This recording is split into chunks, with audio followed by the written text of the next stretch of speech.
Where are all the moves? Where are they? Are the Cardinals, are they done? Have they packed up shop? Hey, great free agency. Are they me at a party just dipping out at like 8 p.m. when there's plenty of fun to be had? Yeah, there you go. Johnny's waving the white flag.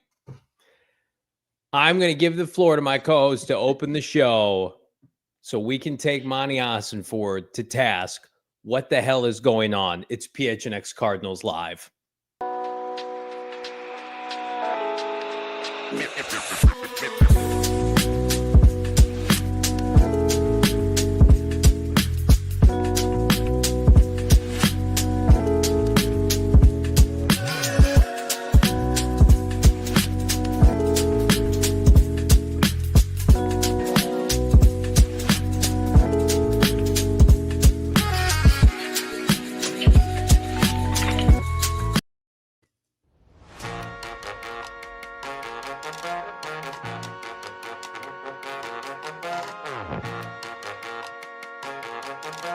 Hey, welcome in.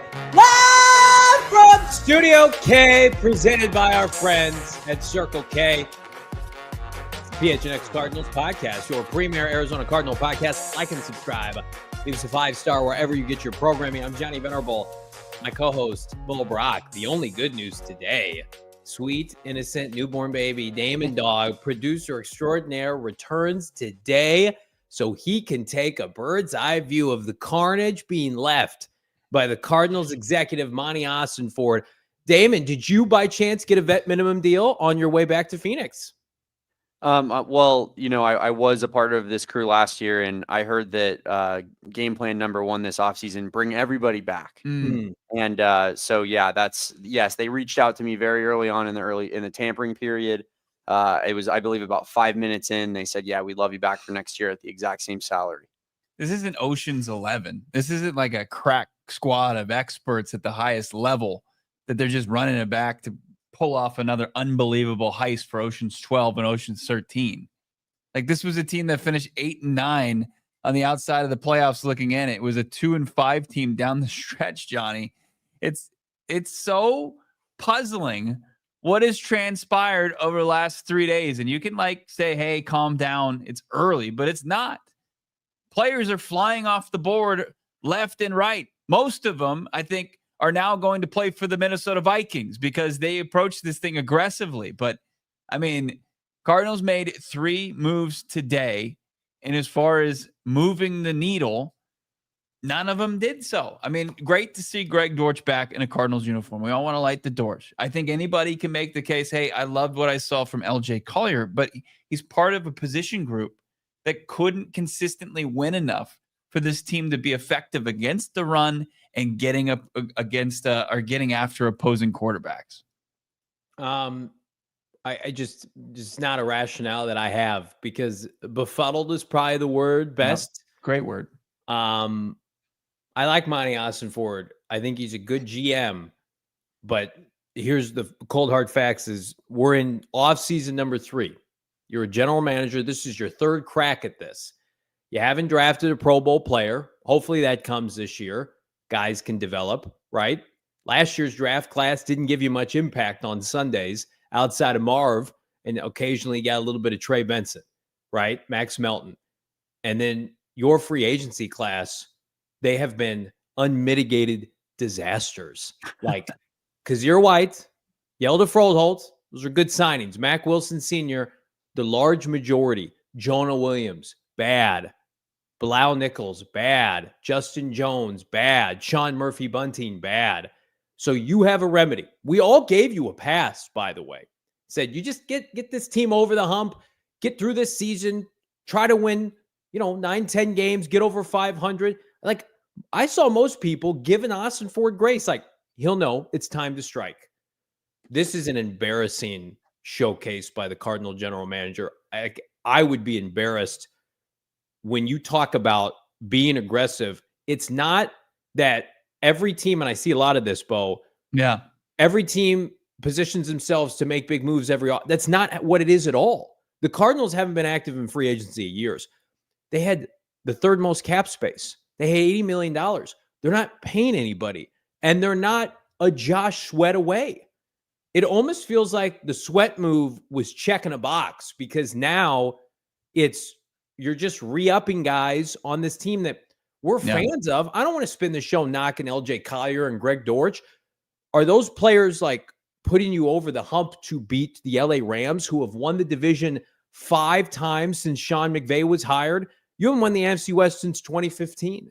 And these are the moves you're making? I mean, it is very disheartening and disappointing, because I want to come on here and give Ossenfort the benefit of the doubt. He's lost most of my faith as a team builder in free agency. Yeah, I mean, look, this was not even a one-hit wonder. Like 2024 was not a hit. It was a step in the right direction. It was a decent song on a good album. And it's like, here's the remix, and it's featuring Josh Sweat. Like, we just added, look at this fire. We just added this track. We added a good player, but it's the same old, pretty mediocre song. Like, I'll use the analogy that I used yesterday. I mean, Monti Ossenfort, it's 110 degrees outside. He refuses to turn on the AC.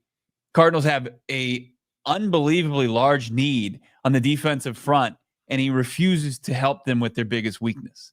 Like, all you have to do is flip on the AC. We're not even asking, like, just get it down to 80. We're not telling you to drop the temps down to like 68 or anything. We understand, like, you're limited as far as your resources, but you have to, like, I saw somebody who's a respected reporter on my Twitter timeline, not even talking about the Cardinals, saying, as far as trying to build a winning roster in free agency often doesn't work.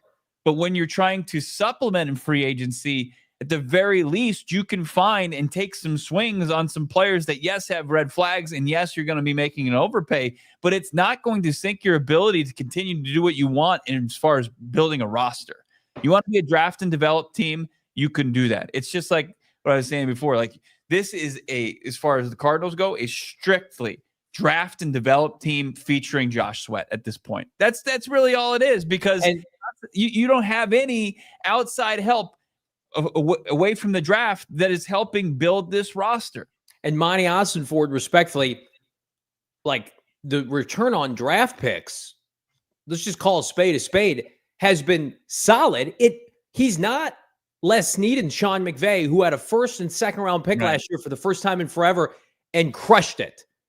Like, Ossenfort, I would venture to say, has been slightly above average to good as a drafting GM. Not good enough to sit out free agency. B.J. Ojulari right now is a bust, has missed 2 years, right? You got minimal impact. You had 4 third-rounders last year. You got a big goose egg in terms of helping you make the playoffs last year, getting you over the hump.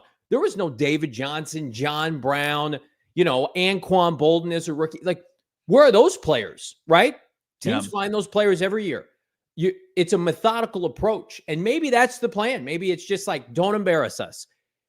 Make sure the bottom doesn't fall out, right? Like it did with Keim. And I can understand that to a certain extent, but like, this is the NFL, man. You don't get 5 years, 6 years to rebuild.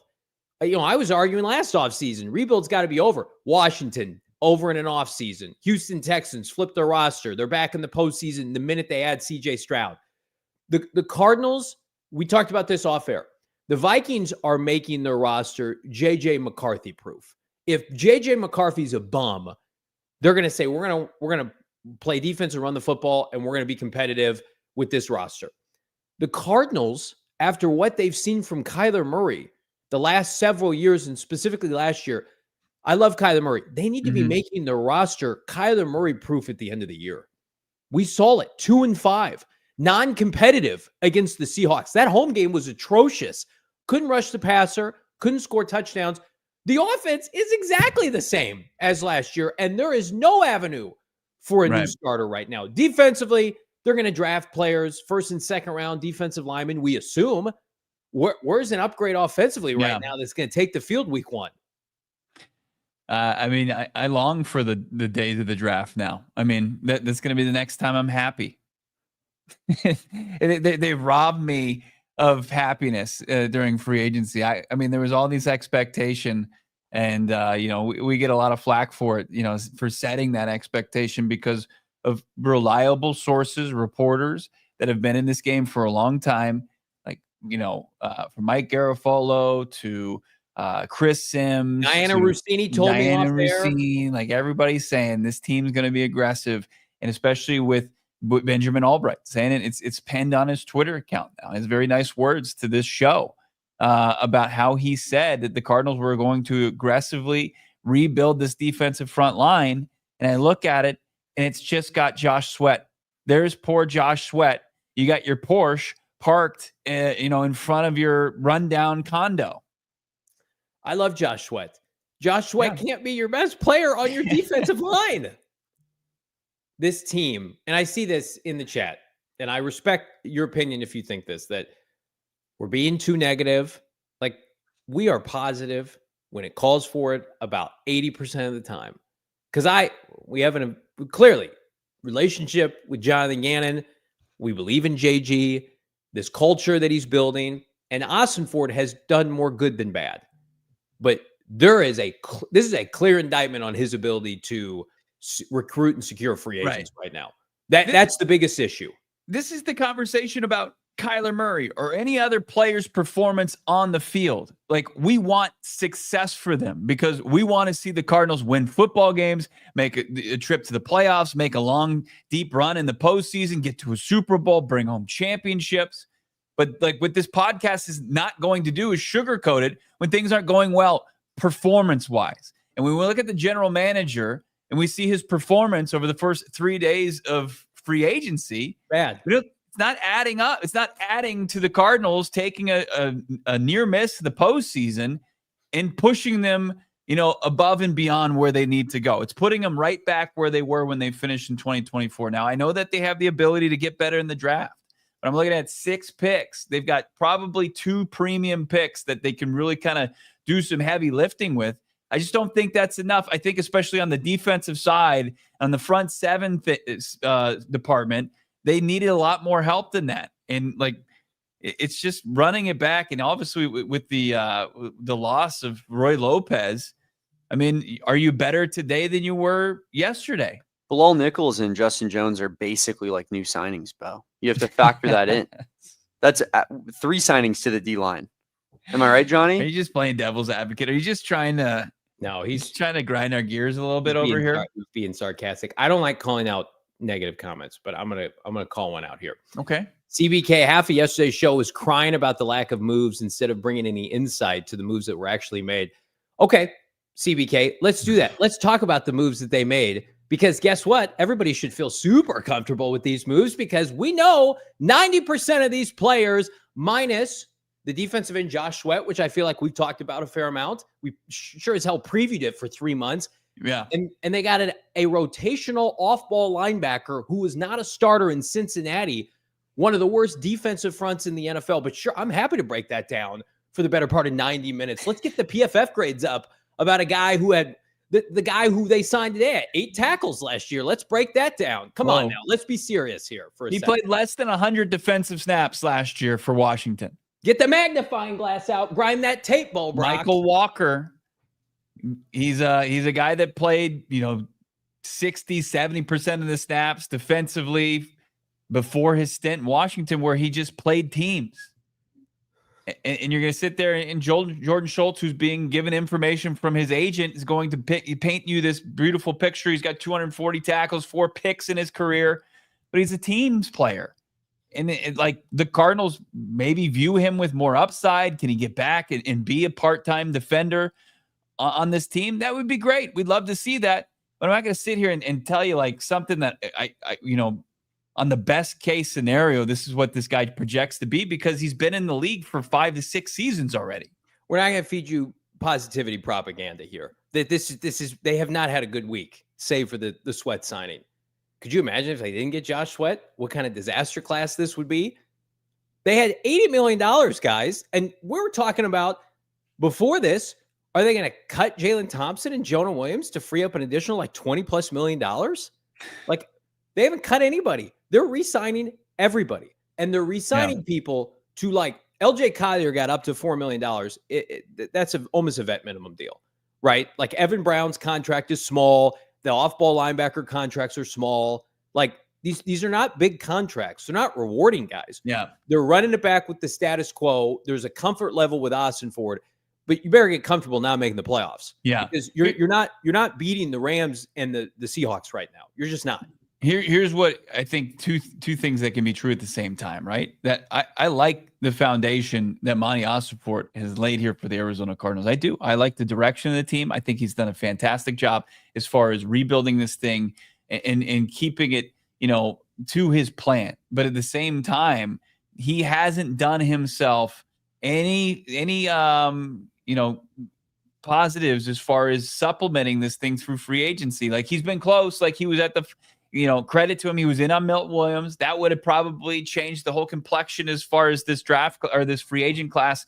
And also Will Fries. Like we'd be sitting here as like, oh, you don't have to worry about, the guard position that Will Fries was going to occupy for, probably the 4 years that they were willing to go. And you had Minnesota give him a 5th year and was probably the deciding factor. Like that's all well and good. But where has been the ability in free agency, what we're talking about right here specifically, to pivot and then go find ways to supplement and improve your roster? It just hasn't happened. It's just been, let's go back to the well again. Let's get LJ Collier for a 3rd consecutive offseason. Let's check the box as far as tendering Greg Dortch. It's good on the offense. Let's get Zay Jones, who was limited to, 80 yards receiving the previous season. Let's go back. Who else did they bring back?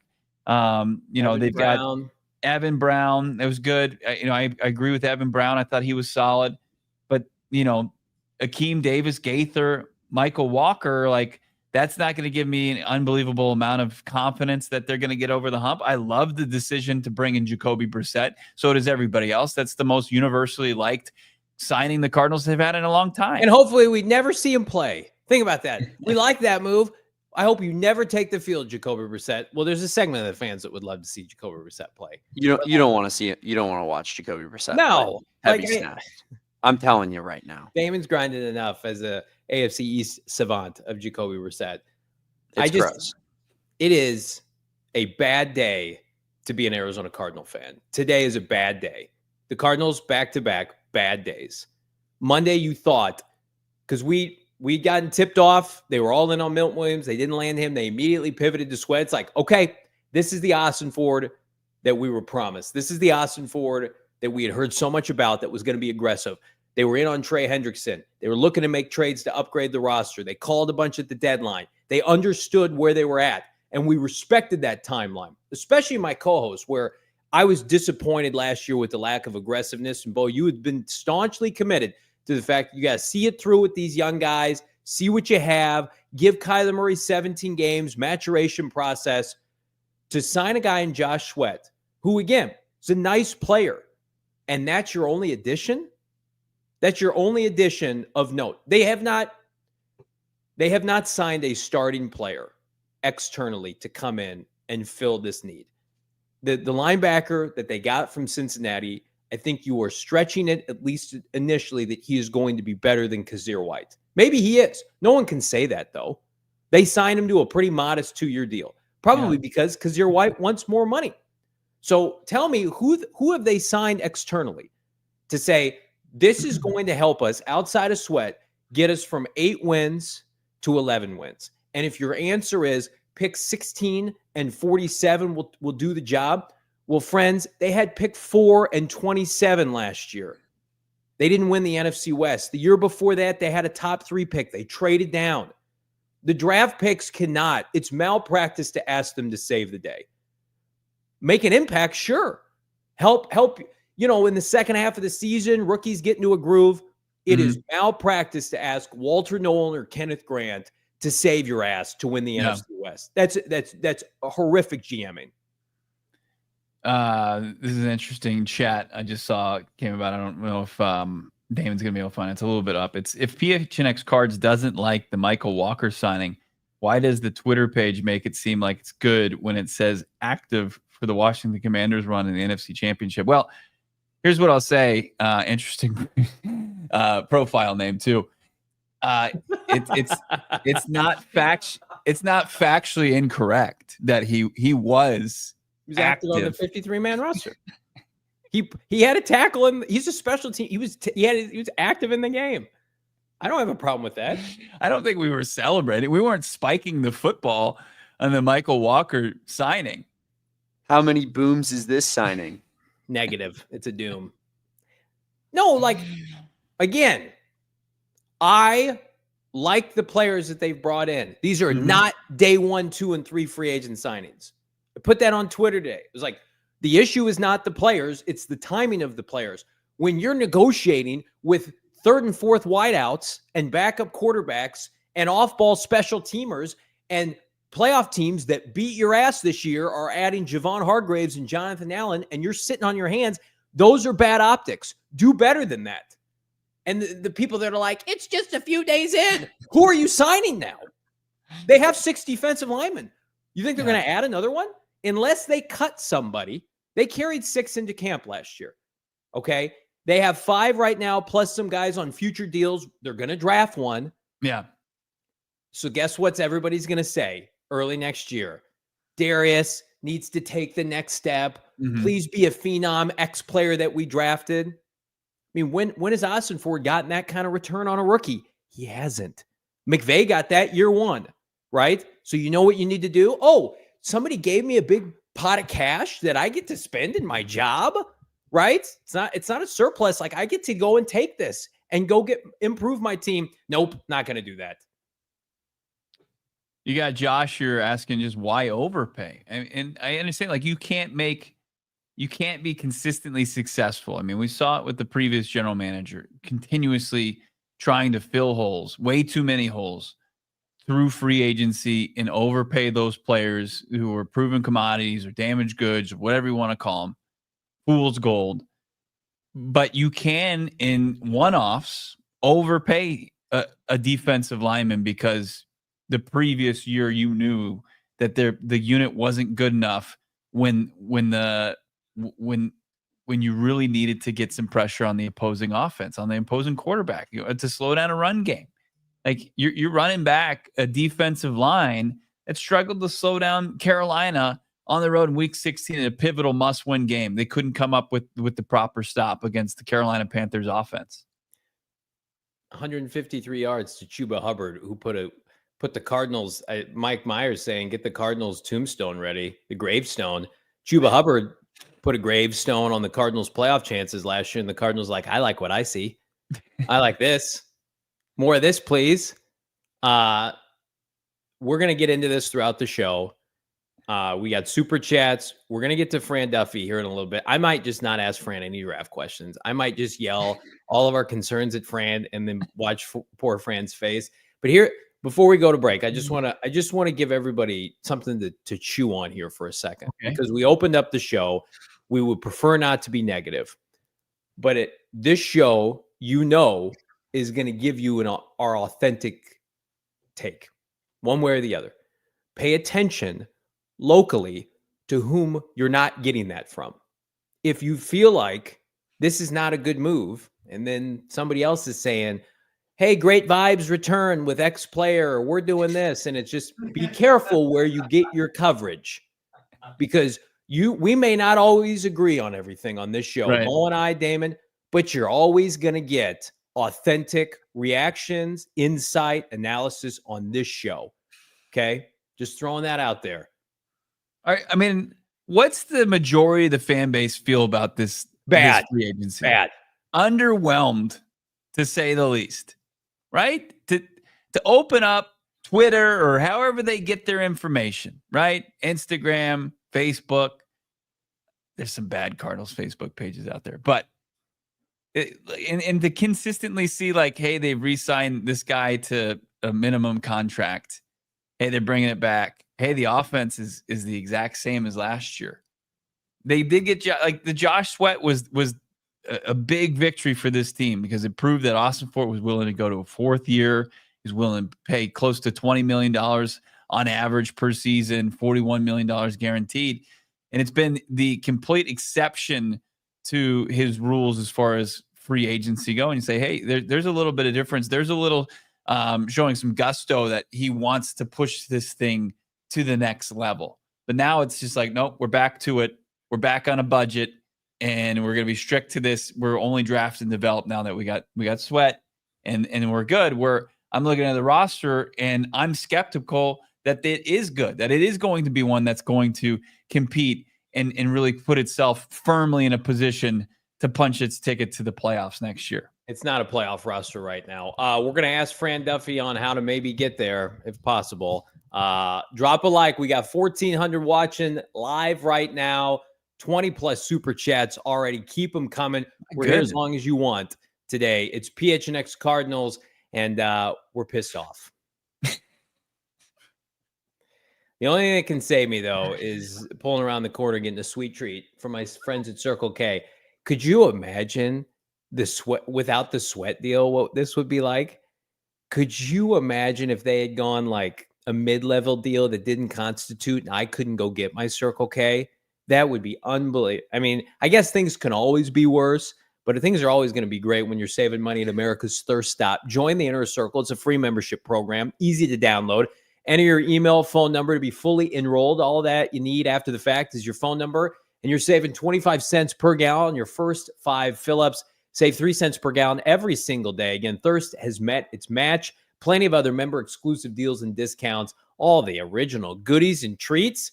Again, it's going to be my stocking stuff for this year and every year. Join the Inner Circle for free by downloading the Circle K app today. Terms and conditions apply at participating locations.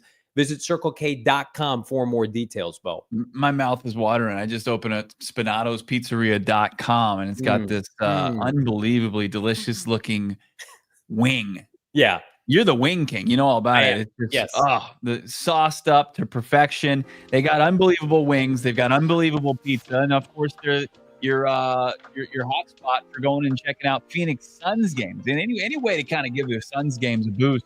Spanatos Pizzeria absolutely doing that, establishing themselves as the best place to watch a Suns game. It's the official pizza of the Suns and their watch party. They got a good game of horse going on, a contest, but you're spelling Pizza instead of horse. They got parties and contests to give fans a chance to win Suns tickets and free pizza. Who doesn't like free tickets to professional basketball and free pizza? You can win free pizza for a year and tickets to Suns games coming up on April 9th.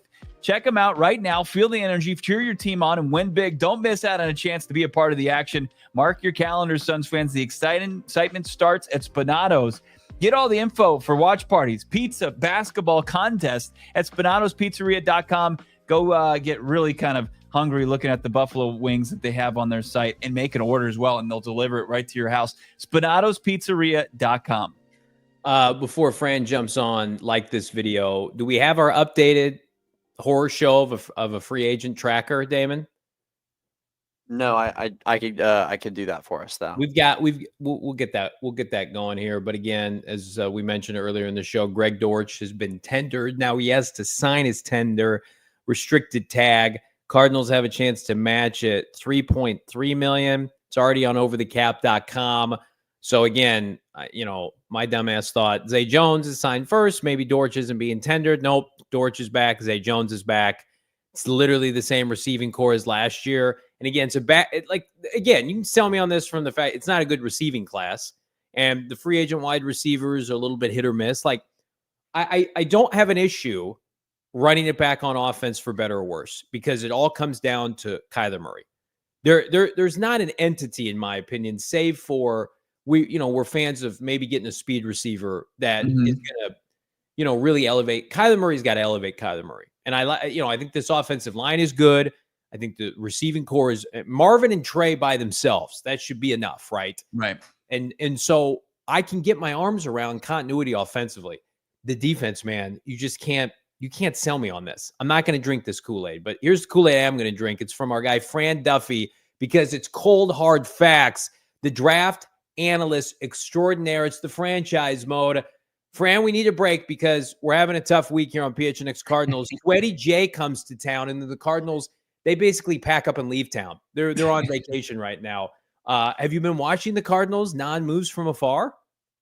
Yeah, I mean, it's kept me up all day and all night for the last 72 hours. Look, the one that came out of my head from Combine Week was the look on your face when you asked if Josh Sweat had a nickname, and I said Sweaty J, and you were the look of elation. I figured would just carry you through it's our only win right entire now. Week of free agency. Before we get into like kind of the impact here of free agency and the tampering period on the NFL draft, and there was a big Georgia Pro Day today. Some interesting numbers coming out of Athens from Michael Williams. Can you give us some insight as far as Sweaty J? We talked to your great colleague there, Zach Berman. He gave us, a little bit. We're calmed down as far as the knee. It's something that he's been dealing since high school with. What should Cardinals fans? Where does Josh Sweat, in your opinion, make the biggest impact on defense? Yeah, I mean, he certainly raises the talent level from what was present up front for Arizona, right? So I think right off the bat, you get a guy that's going to be regarded as their most talented rusher, wins with length, with technique, going to make these late down with effort.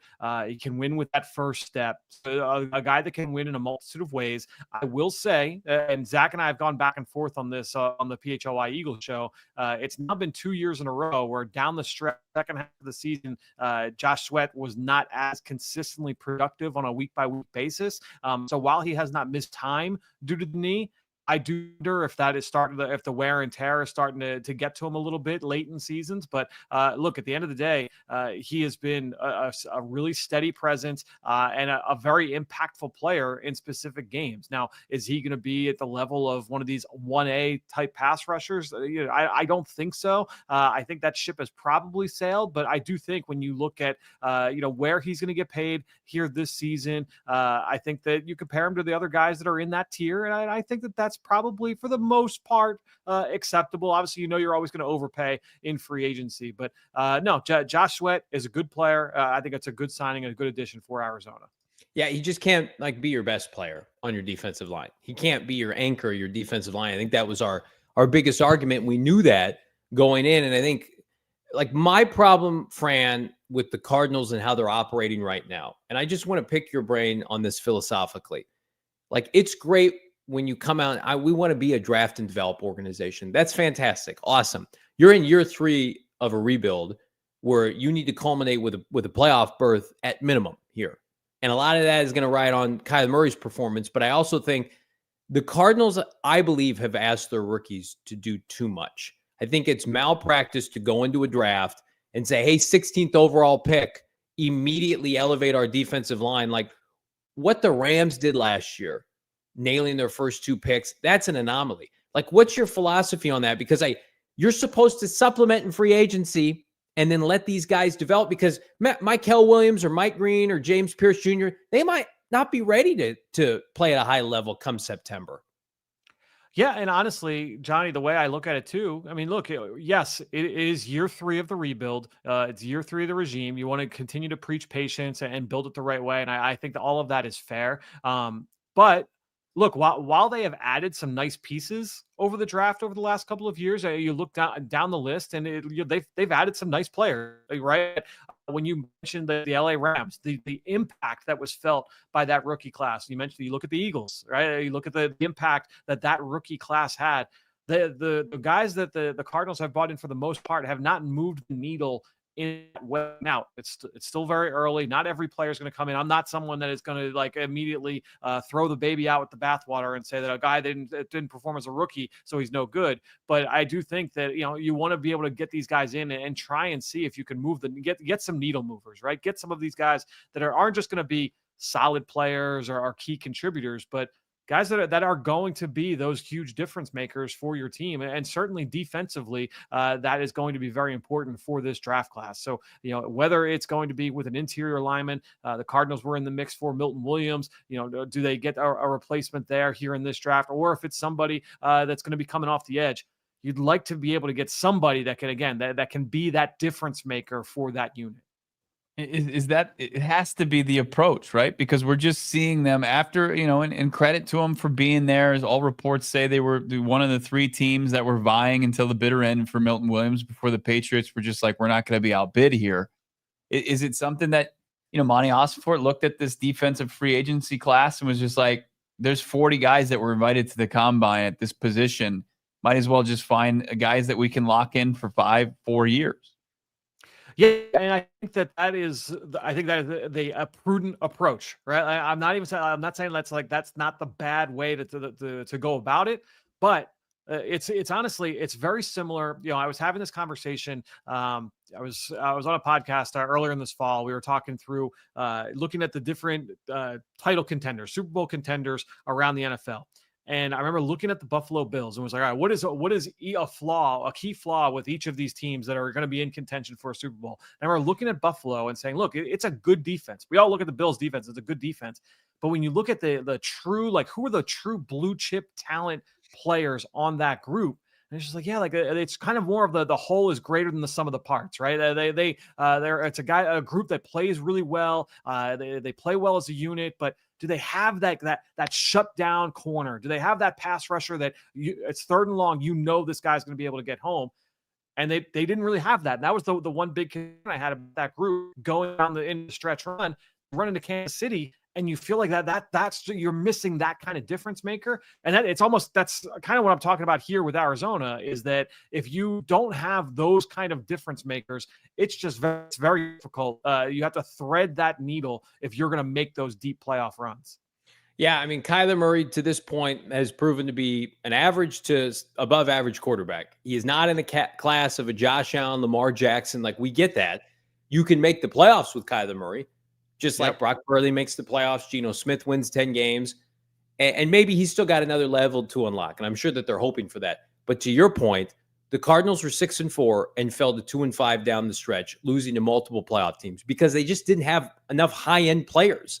And so I think that's probably the biggest disheartening reality is you have $80 million and you're sitting here with a Josh Sweat and you're re-upping a bunch of guys. But give me a guy at 16, the best case scenario that could fall, that you think could have the biggest year one impact. Because clearly, until we're proven otherwise, they're like, come save us, draft picks. I think that's a ridiculous thought process by Ossenfort, but that's where we've arrived at this point.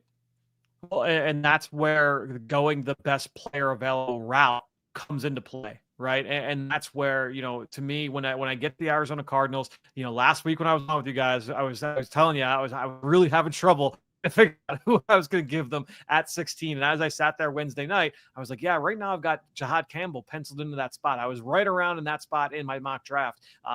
And after talking with you guys, I was like, maybe I'll pivot. I'll go in a different direction. Ended up going offensive line. The way I'm looking at it, though, and just as we're having this conversation now, I do think that Arizona, you're going into this, and it's got to be, if you can't trade out and the positions of need, let's say there's no defensive tackle on the board that's worthy, there's no edge rusher that you feel great about, at that spot, I do think you have to go with the best player. Don't let a solid player stop you from taking a great player, right? You can't let it, to me, like, you have to try and get as many of those blue chip players into the building as you can. And so to me, honestly, as we're having this conversation, maybe that's the way that Monti Ossenfort and Jonathan Gannon have to approach this, is that we have to get into this draft and come out of this with some truly impactful players. And you hope that you find them as you get to round 2, round 3. We know that teams can find those kind of players when you get to day 2 and even to day 3 of the draft. But trying to find those swings can be more difficult. When you're picking the top 15, which the Cardinals are at 16 overall, when you're picking that high draft, you should be able to get somebody that can come in and make that level of impact. So, if it's a Walter Nolan, if it's taking a swing on Shamar Stewart, and I've got my doubts on Shamar Stewart, right? But if he hits, that's a guy that can be that needle mover, right? Mykel Williams, if he were to drop because of questionable pro day times, I'm sorry. Like, when I watch Mykel Williams, I'm not worried about the 40-yard dash, right? I think that he's got a lot of tools to be able to develop into a really good starting pass rusher in the NFL. But to me, when I'm looking at the Cardinals in this spot, you got to come away with an impact play. Yeah. Both their nose tackles, Roy Lopez is now with the Detroit Lions, Khariz Tonga, he's now with the New England Patriots. When you look at just kind of guys that can really kind of be that beef and anchor that defensive line, who would be the best, prospect utilizing 60, maybe even 47? Honestly, Bo, there are so many options that can for guys that can fit that role, and they're going to be present throughout the course of the draft. So, some people will have Michigan's Kenneth Grant, in there as a mid-first round pick, and he would be a guy I think that you would imagine could come off the board in that spot. But as you get into the late round 1 into round 2, even into round 3. As I went through that 3-round mock draft exercise, I kept looking and be like, all right, who are the best players on the board? I'm like, man, this defensive tackle's still here. But you Alfred Collins from Texas. You look at Tyleik Williams from Ohio State, Derek Harmon from Oregon. Then you start even going down. It's Cam Jackson from Florida, Deion Walker from Kentucky. I think he's probably more of an early day 3 pick at this point, maybe day 2. But he's got great gifts, and there's plenty to like there if you're grading the flashes. So I think that there are plenty of options. Joshua Farmer from Florida State, Y.A. Black from Iowa. There are a lot of guys that fit that skill set in this draft. That would be one where I would say, okay, if you don't get that guy early, you don't get Kenneth Grant, if you don't get Tyleik Williams, so you don't get Derek Harmon, probably somebody when we get to round 4. You'll probably find someone when we get to round 5. He is the best. It's Fran Duffy. Read his work. Go PHNX.com. Become a diehard today. Fran, I promise you, we will be in a better mood the next time. Let me one more question about Georgia's pro day, though. Okay, go ahead. How did Jalen Walker perform today? I mean, I know we saw, and also maybe more insight on the Michael Williams. I know the 40 was one that kind of made the Twitter streets, and everybody's like, oh, he's, what's the deal here? But then I think didn't he rebound as far as doing a couple other drills? Yeah, that's so basically what happens every night is I'll go through the numbers that I get from a pro day standpoint, and that has not happened yet tonight. So I'm actually literally I'm Googling as we're on here, looking at what Jalen Walker's results were, because that was one that I was very excited to see. We talked about that going into the combine, that was going to be huge for him, going into just the testing process. What is he going to look like from a number standpoint? So I still have to get the numbers here on Jalen Walker. Okay. But that'll be one I'm definitely going to be looking forward to studying. I don't know if the Cardinals can afford to draft Jalen Walker after the nightmarish offseason that we're experiencing right now. But if so, we're going to need you to console us, Fran Duffy, and he is the best. Check out his work, gophnx.com. Off-ball linebacker at 16 after the Cardinals sit out free agency for the most part. That's a fresh hell I don't want to experience. I do want to experience your draft guide right now. Become a diehard, $36 a year, $3 a month. You get it all. Fran, you're the best, man. We appreciate you. Thanks, guys. We'll talk next week. By the way, I've got my first big board dropping tomorrow, top 100. Oh. So make sure everybody's keeping an eye out for that for PHNX. Cannot wait to see that. Go PHNX.com. The franchise mode, Fran Duffy, F Duffy. Of course, follow him on Twitter. He puts up with us better than anybody. We appreciate that as well. John, you're not allowed to take off. I like going on with CHGO. I like going on with the MVR, but man, these guys in Phoenix, they are depressing. They just kill any good vibes we have. Can't take an off-ball linebacker unless you spend big in free agency. Them's the rules. You think that the other football podcasts in ALLCITY feel bad for us at this point? No, we got Greg Braggs and Adam Hogue and Carm. They're just dancing in the streets of Chicago. I'm sick. At least they're interesting. Oh, yeah. They should. I mean, they were aggressive. Ryan Poles like, hey, this is our biggest need. I'm going to try to really kind of put ourselves in a good spot to where when we're drafting 10th overall, we can go any direction. We can take the best player available. Now the Cardinals have really kind of backed themselves in the corner, even though it's a talent-rich draft for their need. Not great. Hey, you know what's great is like, hey, we're going to rely on the draft. Oh, are you picking early where maybe a group of players? Ossenfort even said, we have no idea who's going to be available at 16. Oh, okay, great. Maybe sign some players that you can flesh out your roster so you don't have to force a pick or panic trade down. Good hell. I'm ready to go in on this team again. We'll do it around the corner plus your super chats. Bear with us. We've got the graphic coming up. The Cardinals signees thus far. It's PHNX. The only thing that's going to fuel me is my friends at Gila River Resorts and Casinos. Again, I need a night away from this team, and I'm going to go to Gila to get it and more. Again, bad vibes at Gila during our watch parties because the Cardinals couldn't get us a dub, but Gila's getting you a dub every single time. The vibes are immaculate. You do you at Gila River Resorts and Casinos. Wild Horse Pass is fantastic. It is on par with any five-star casino I've been to on Vegas or otherwise. They've got a rooftop restaurant. Right now, pool season is ready to rock and roll. It was 75, 80 degrees in the valley this week. And I just feel like you better get booked up for a staycation if you're here in Arizona or coming in from out of town. Check them out right now. We got so much fun stuff planned with our friends at Gila this offseason and more that we're excited to tell you about in the coming weeks. You do you at Gila River Resorts and Casinos. Visit playathegila.com for more details or check out the link in the description below. So much shade being thrown at our beloved franchise today on this very podcast that it would be probably one that All Pro Shade Concepts would put up in your home and make sure that your living space with custom fit awning would help slow down that 100-degree weather that is coming.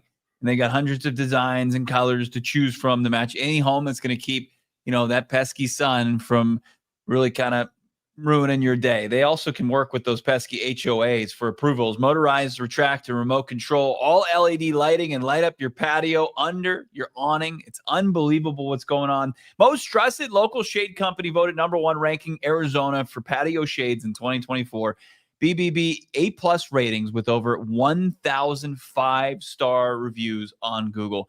Been in business for over 20 years. They started just creating these custom fit awnings for their friends, and it turned into now one of the largest installers of patio roll-down shades, motorized awnings in the Valley. Licensed, bonded, insured. Give them a call today. 623-204-1476. 623-204-1476, or visit allproshadeconcepts.com. Allproshadeconcepts.com now to schedule your free estimate. Like this video, subscribe to PHNX Sports here on YouTube. This segment, Future is Bright segment. Are we doing this right now? Because the Future is Bright, which was pitched to me, is you're overwhelmingly positive. I don't really have much to say on that front. It's been a great Future is Bright segment here, brought to you by friends at Shady Rays.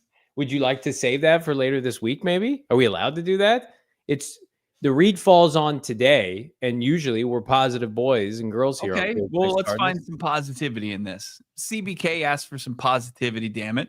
Future is Bright segment calls for positivity. What do you got?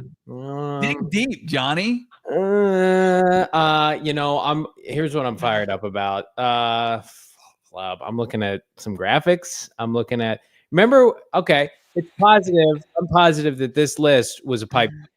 Can we talk about that? This list, Josh Sweat and nothing else. Reddick goes to Tampa. Milton Williams goes to the Patriots. Micah Parsons remains. Harold Landry goes for a song to the Patriots as well. Look at that. Patriots with all the monies get Milton Williams and Harold Landry. Trey Hendrickson, Myles Garrett stick around. Jonathan Allen goes to the Minnesota Vikings. I'll be positive. These are all great players that I want on my team. How about that? I like that. That's taking some chicken bleep and turning into some chicken salad right there. That's making some lemonade out of some lemons. I'm looking at the free agency board. This was posted by NFL Network. Who's available? And I got a ringer list of who's left in their top 100 if you'd like me to read it off for you. I mean, that's what I was looking. I mean, as far as the NFL's, this is according to Greg Rosenthal, their top 25, there's only one name that's unsigned. It's Amari Cooper. Doesn't seem like a fit to me. But then when you get like from 26 to 50, like Cam Robinson, Stephon Diggs, Calais Campbell, Azeez Ojulari. You go down to 51 through 75. You got Mekhi Becton, Dante Fowler, who I did hear him attached to. What team was attached to Dante Fowler today? Was it Darius Smith? A couple interesting names remain. I mean, it's not all lost. I mean, what would be lost is just how they've approached it and just their unwillingness to sign any names of note outside of Josh Sweat.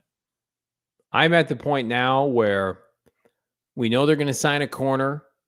Feel very good about that. Have that source. I couldn't tell you who they're going to sign, but they're going to sign a corner, and nobody that you're signing at this point is going to get a mega deal. Like Rasul Douglas, does that fit? I mean, sure. I mean that.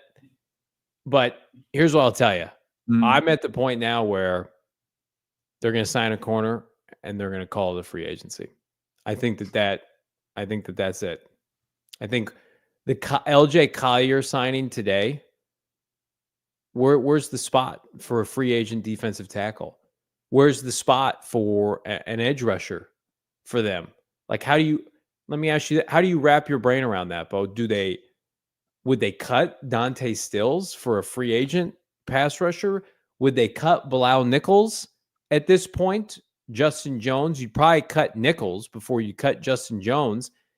Like, give me a positive spin on them not being done on the defensive line, because I think they're done. Right. I mean, I think now the team has truly telegraphed its views of their 2 defensive linemen they signed in free agency that doesn't match the fan base, including my co-host Johnny Venerable's viewpoint of Bilal Nichols and Justin Jones, that they're moving forward. They're expecting these guys to be a part of the rotation next year. Bad. So, like, when you say, who would they part ways with?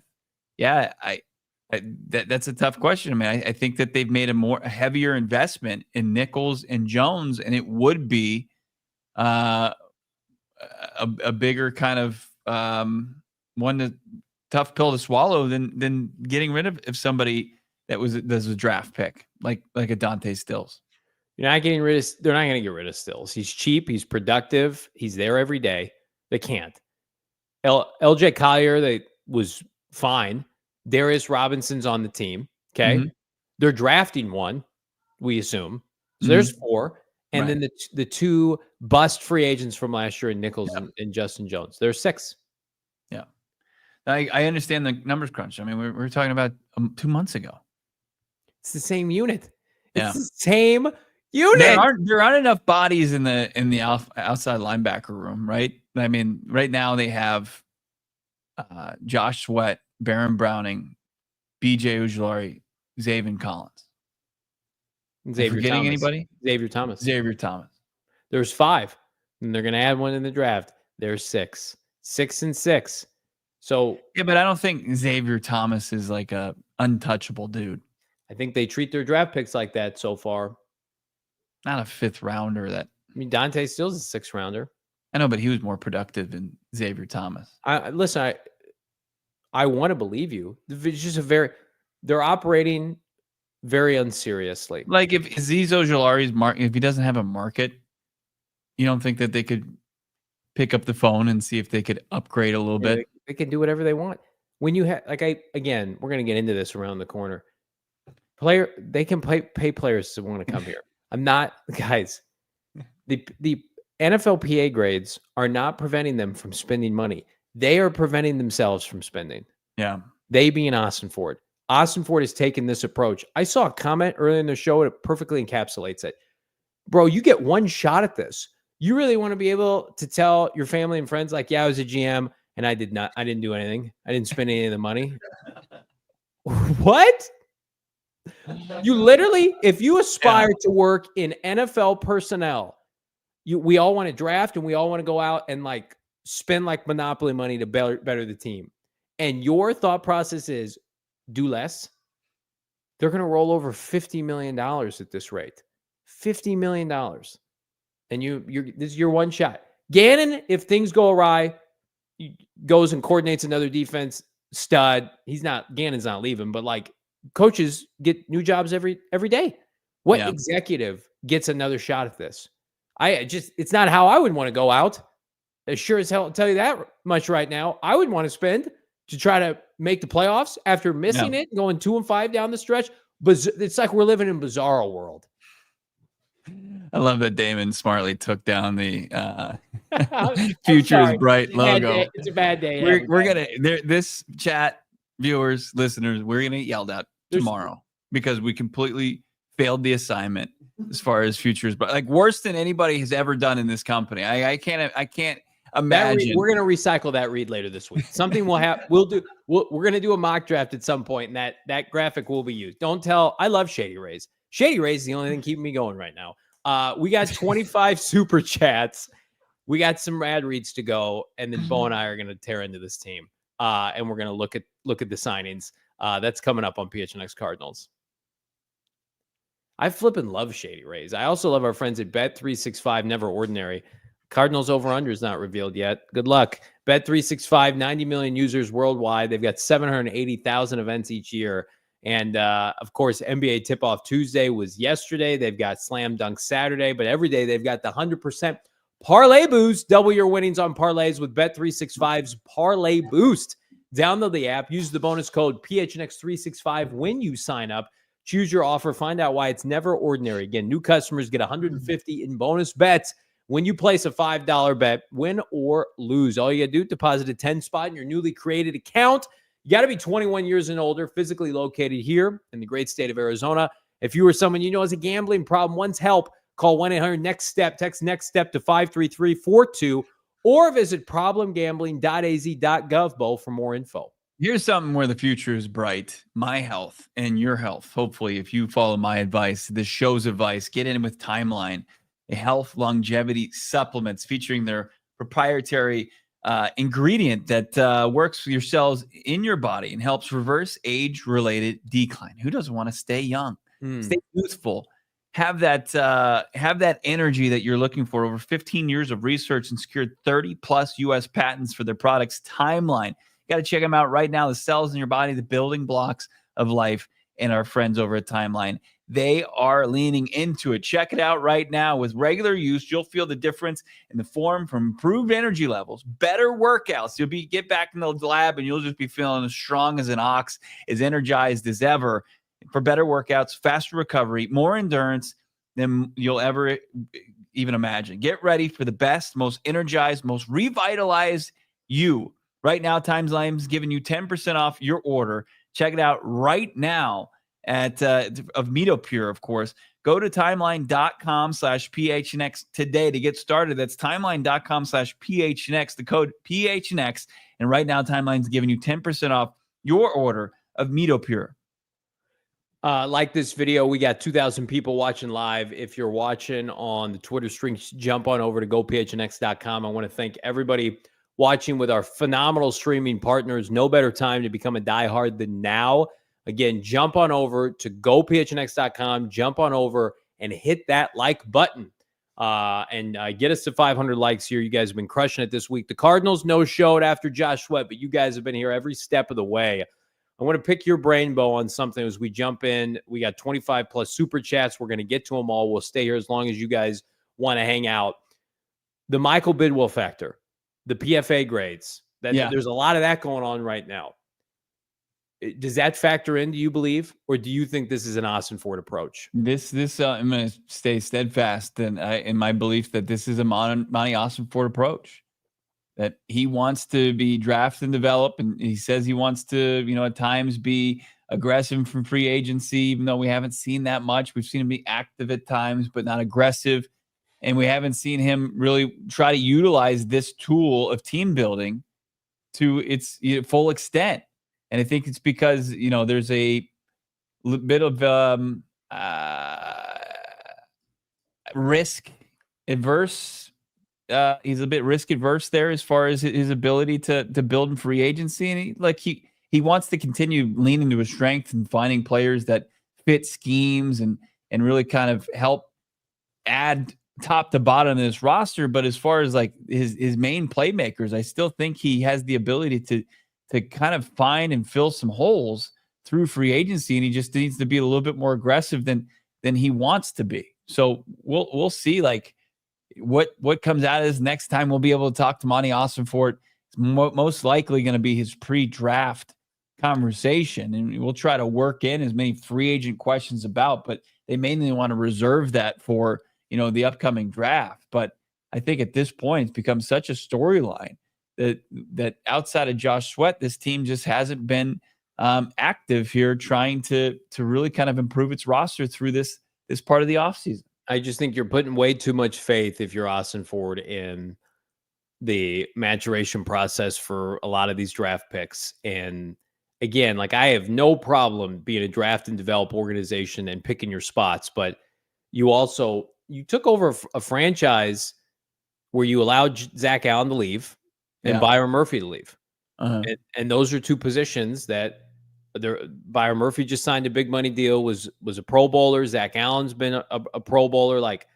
You let those guys walk, right? Those are the only remaining talent that Steve Keim left you outside of Trey McBride, really, that were ascending players. So if you yourself then are not going to turn around and add immediate impact talent via the draft, then you have to supplement. Right. Had Marvin had 1,500 yards last year and Darius Robinson was Braden Fisk, I would understand the process here. Yeah. But you can't hope and pray that BJ Ojulari, after 2 off-season surgeries in a row, is going to save your pass rush room. Like and the most frustrating part about this is Monti Ossenfort's a smart guy. I think I really do believe like he knows what premium positions look like and won't be emotional. But at the same time, this feels like, and I said this yesterday, this feels like an overcorrection. I'm not going to do what Keim did. And I believe with Gannon that you're always going to have a high floor. But the problem with that is, this is, again, I stated yesterday, people are probably sick of me saying this, you will not survive in this division doing this. You will lose. You will go perennially 7-10, and eventually your luck will run out and Bidwell will get tired of it, and they'll make a change. Yeah. You're not going to – Sean McVay and Kyle Shanahan and John Snyder, who could be a Hall of Fame elected GM, they will eat you alive.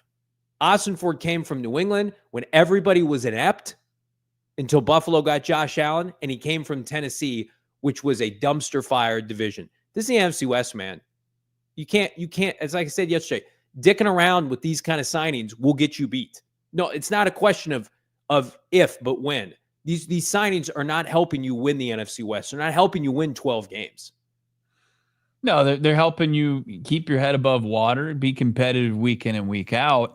And then, like, it really does feel like, hey, be right around 50%. And then, can your coaching, can some of the players that you view as the stars in your rosters, your impact makers, can they get you over the hump? Where I think, like, from a top to bottom ability to kind of give yourself, the edge and the depth that's necessary to withstand the haul of a 17-game, probably soon to be 18-game haul, and then the postseason, you've got to be able to add guys that are proven commodities, that you can't just sit there and utilize the draft and what you view as like savvy, underrated guys around this league that you sign to like nothing deals. I mean, to put an emphasis on off-ball linebackers and Zay Jones, guys, was signed last year in May, and he did less this year, and he was suspended. Who was signing Zay Jones? No one. He had 80 yards. No one's signing Zay Jones. No one's signing a special teamer with 8 tackles to a vet minimum deal. I mean, that guy's contract's going to be, he'll be all right, be fine. It's not the player, it's the timing. So everybody talking to us about, well, the free agent just started. It's, you guys need to cool it. Oh, I would ask you to look in the mirror with your general manager, and his timing is atrocious. The optics of his timing and the players he's choosing to prioritize, when the Minnesota Vikings can get on the phone with a player cut yesterday, right, and get it taken care of. Yeah, it wasn't even cut yet. Done deal. And it's like, the Cardinals kind of around Will Fries and, bridesmaid for Milton Williams, and they get Sweat. Well, I mean, I post this on Twitter. Why did they get Josh Sweat? In a lot of ways, Jonathan Gannon, just like they got Kazir White once upon a time. Like, you got to be able to pivot on your feet and get these players and be competitive.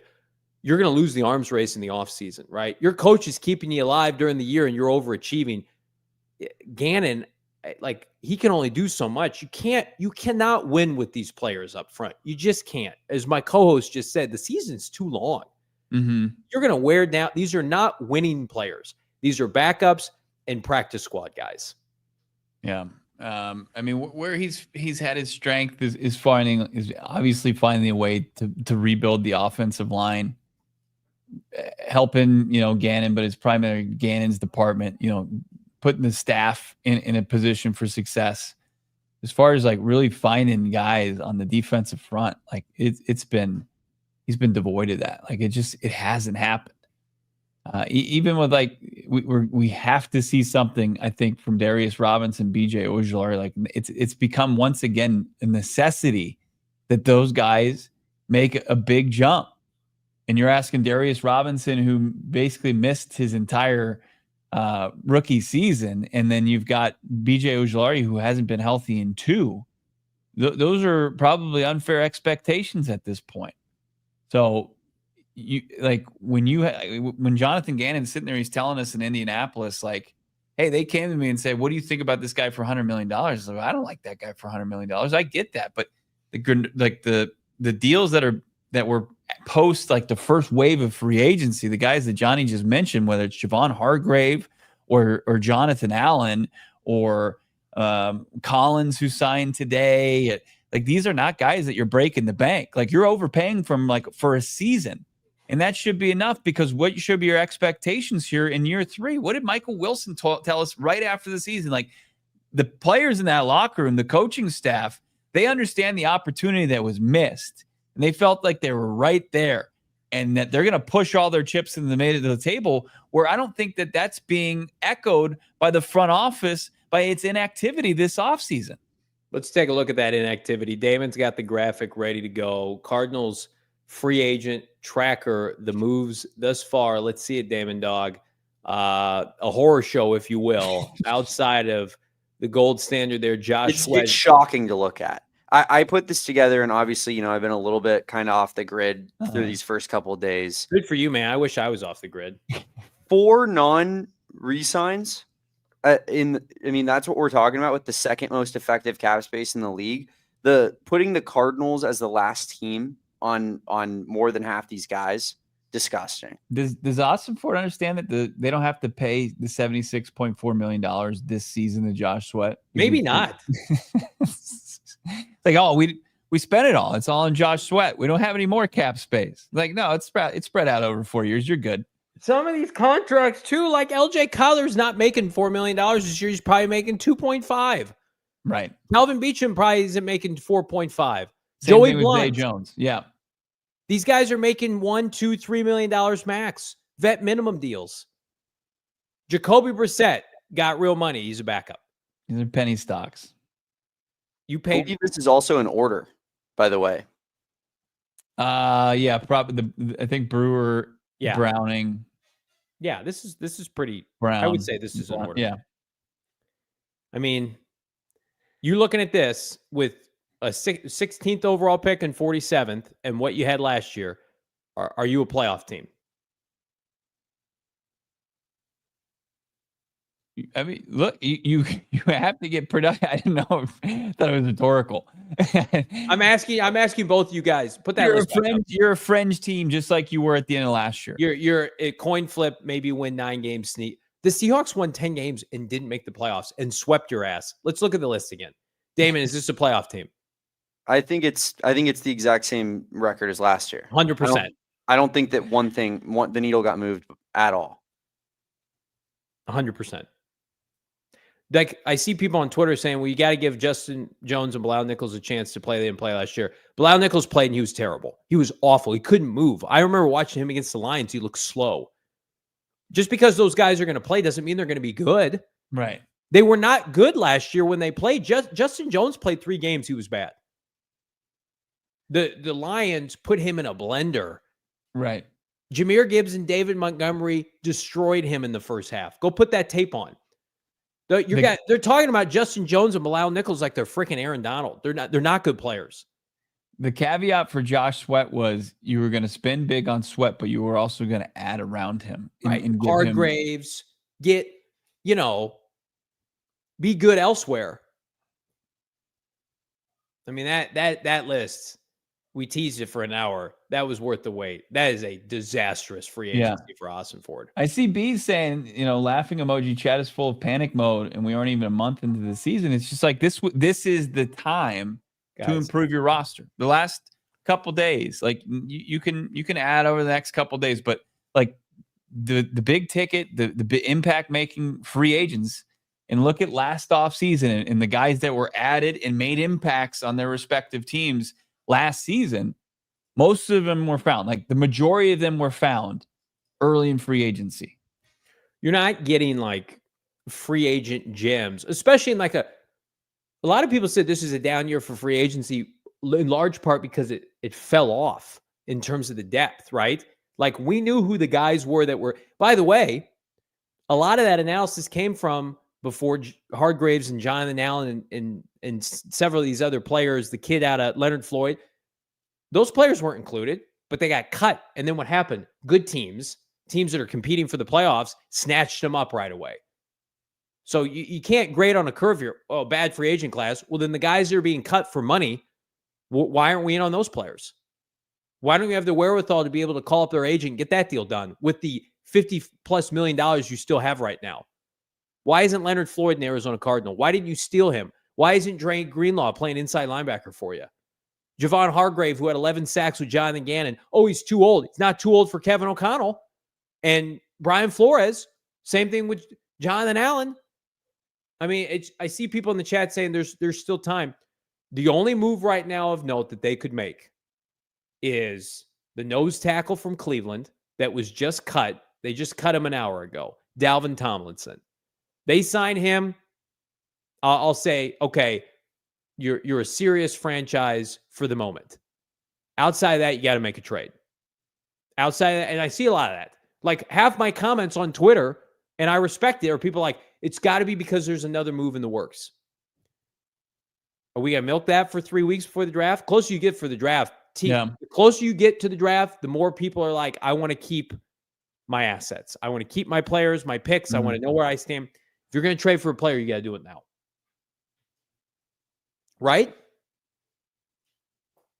Yeah, well, I mean, we'll see. We'll see. People want their everything. Every time I think, hey, it's time to make a move, I open the Twitter app and it's like, hey, you got Michael Walker. He played special teams for the Washington Commanders last year.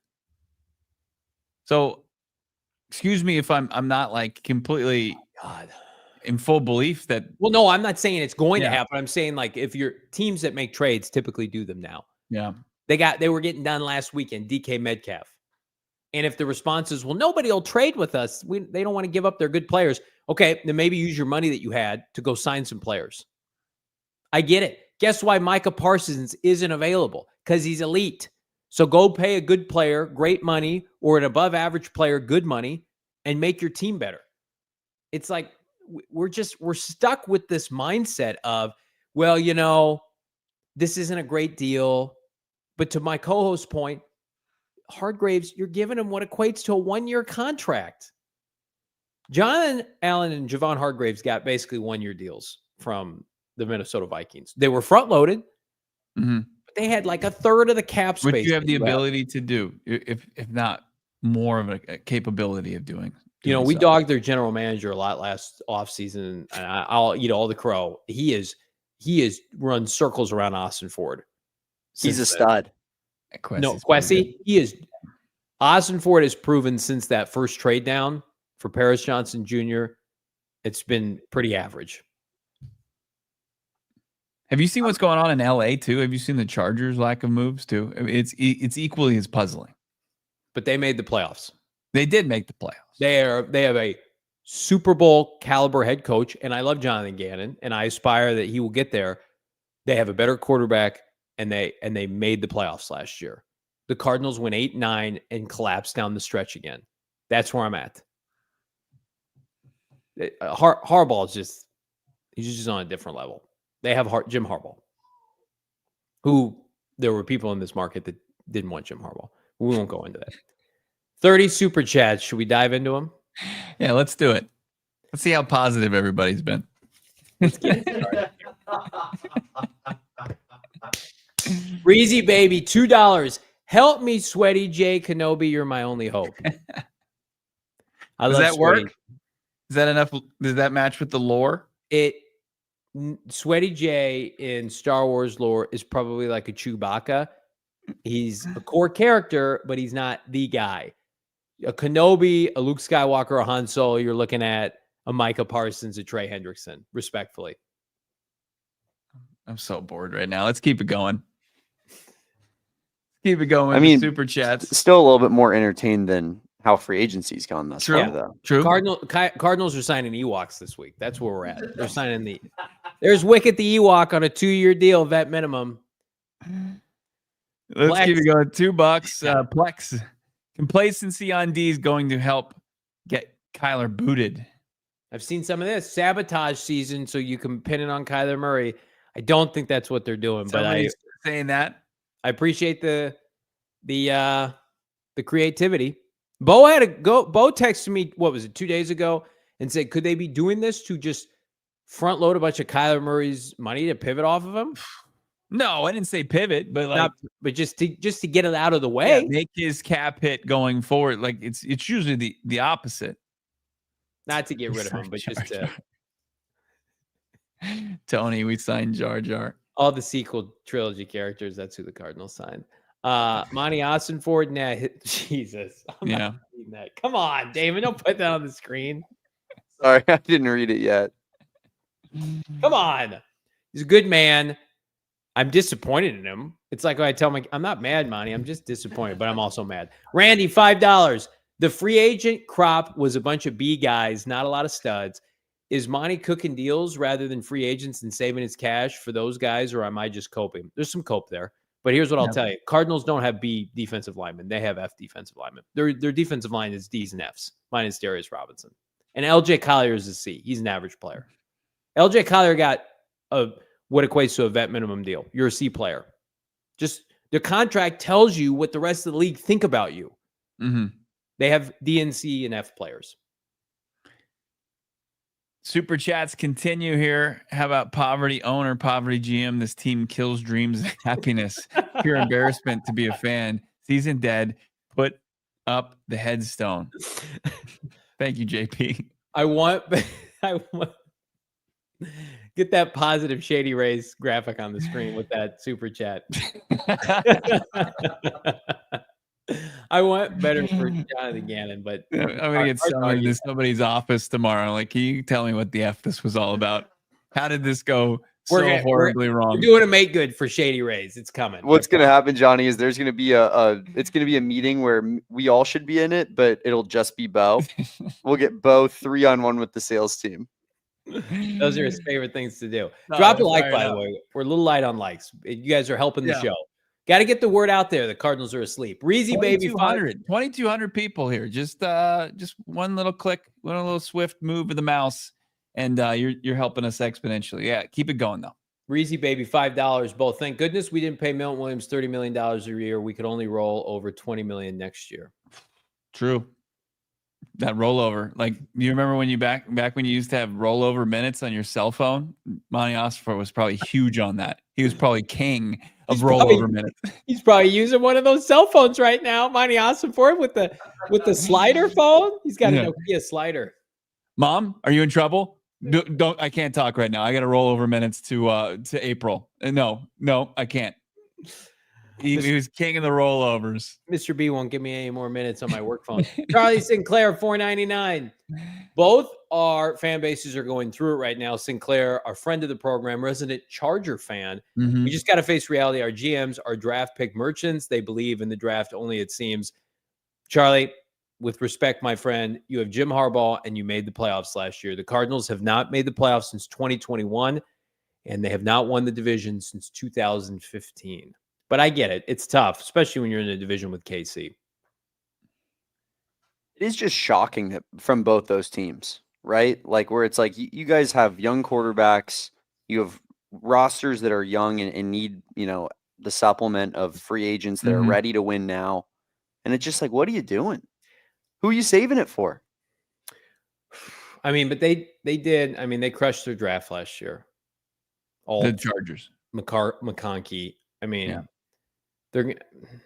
Harbaugh is just, and like Harbaugh plays a part in the draft because he was recently in college football. Like, he knows these players. He recruited them out of high school. So I think the situation is different.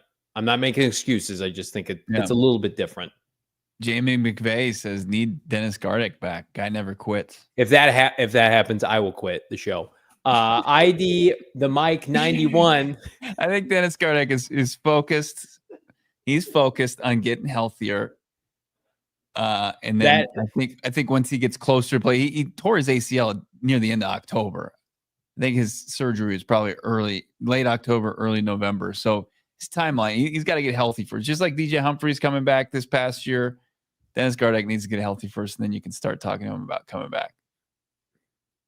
I can't even believe we're here. I can't believe those are things that are being poised in the chat. Instead of the Rams or Seahawks headstone, it would just be Johnny's. There'd be no one leaning out in front of it. I almost did. Just this sad gravesite. I almost did Johnny Raphael today, and I couldn't even muster up the material today because I'm so depressed. Mike 91 199. I love all the re-signs, but we have to be more serious. We're very unserious. You're right, Mike. The re-signs, these are moves. These are April moves. These are moves at the end of the month. These are moves. I mean, like, these are moves throughout the summer. Who's biding their time to sign these players? Who's pursuing these players? That's where I can get on board. Here's some positivity. If you want a grain of hope here, do you do this so that if you're working a trade, a big money trade, that you have everything else taken care of? Maybe. I don't know, though. That Ossenfort hasn't shown us he can do that. His trades have been bad. The Desmond Ridder trade was not good. I mean, the modest trades that he's made. About that. That was a throwaway. Right. Like, he hasn't made a big, he hasn't made a big ticket trade. They haven't been bad. They've been nothing burgers. Baron Browning, we got to talk to him today. Did you find it interesting that he said he had a foot injury he was dealing with throughout the season? Is that why he has 11.5 sacks in 6 NFL seasons? That's why he was limited to 0 before coming to the Cardinals. Got it. Yeah. Got it. I don't mean to be a smart ass, but I'm like, are people running with, oh, he wasn't healthy last year, just wait? No. I thought it was piqued my interest. I thought it was interesting to hear him say that. So we traded for a guy who had a foot injury? He had a nagging foot injury. Well, I mean, he did miss a little time with it, or we knew he was battling an injury. I just didn't know it kind of lingered. I have maybe now more concerns that you traded for a player who was hurt, but I just that whole thing, it's just doubling down on either mistakes or mid moves where it's just like, I have to save face and re-sign this player to money that is not starter money, but for the Cardinals, like, they're going to start him. Right. He seems like a good guy. Again, like, this is the hard part for those that join the show, where you have to be critical of players because they're people. Mm-hmm. And we want the best for all 53 members of the Arizona Cardinals. But you also have to sit back and be like, these are not starters. These players aren't good. I want to make the playoffs and win Super Bowls. Good teams don't start Baron Browning. Right. That's all I'm saying. Like, this is not an indictment of them as people, and I'm glad that they get paid. I'm glad Baron Browning got a nice 2-year deal for him and his family. I do not want him starting on the Cardinals. I watched him get no pressure. The Arizona Cardinals could not sniff pressure at the end of the year. Yeah. Well, yeah, look, there's countless amount of players that left this organization, and you're like, you're going to regret letting go of this guy, and they were never heard from ever again. They're working an enterprise rental car. They're not working. Benjamin, Isaiah Simmons, like there's receipts all along the replies in the reports that I would put out there. Like, the Cardinals are going to regret this. This guy can play. And next thing you know, they're out of the league. You'd have to go find it. Like, you can't, like, what happened to this guy? It's low self-esteem. Yeah. BS. Like, come on. If you're not going to get the big ticket guys, or you're going to even pursue them, like, I mean, that's where Bruce Arians was one of one, because he had the cachet and the resume and the relationships to get you a Dwight Freeney when your ass was cooked at pass rusher, or Jonathan Abraham. He could get you big ticket guys to come in and do that. And Gannon has supplemented. Gannon's the reason you were in on Milton Williams and Josh Sweat. Isn't it funny? Like, the big names that the Cardinals have been associated with, they haven't signed many of them, they all have ties to Gannon.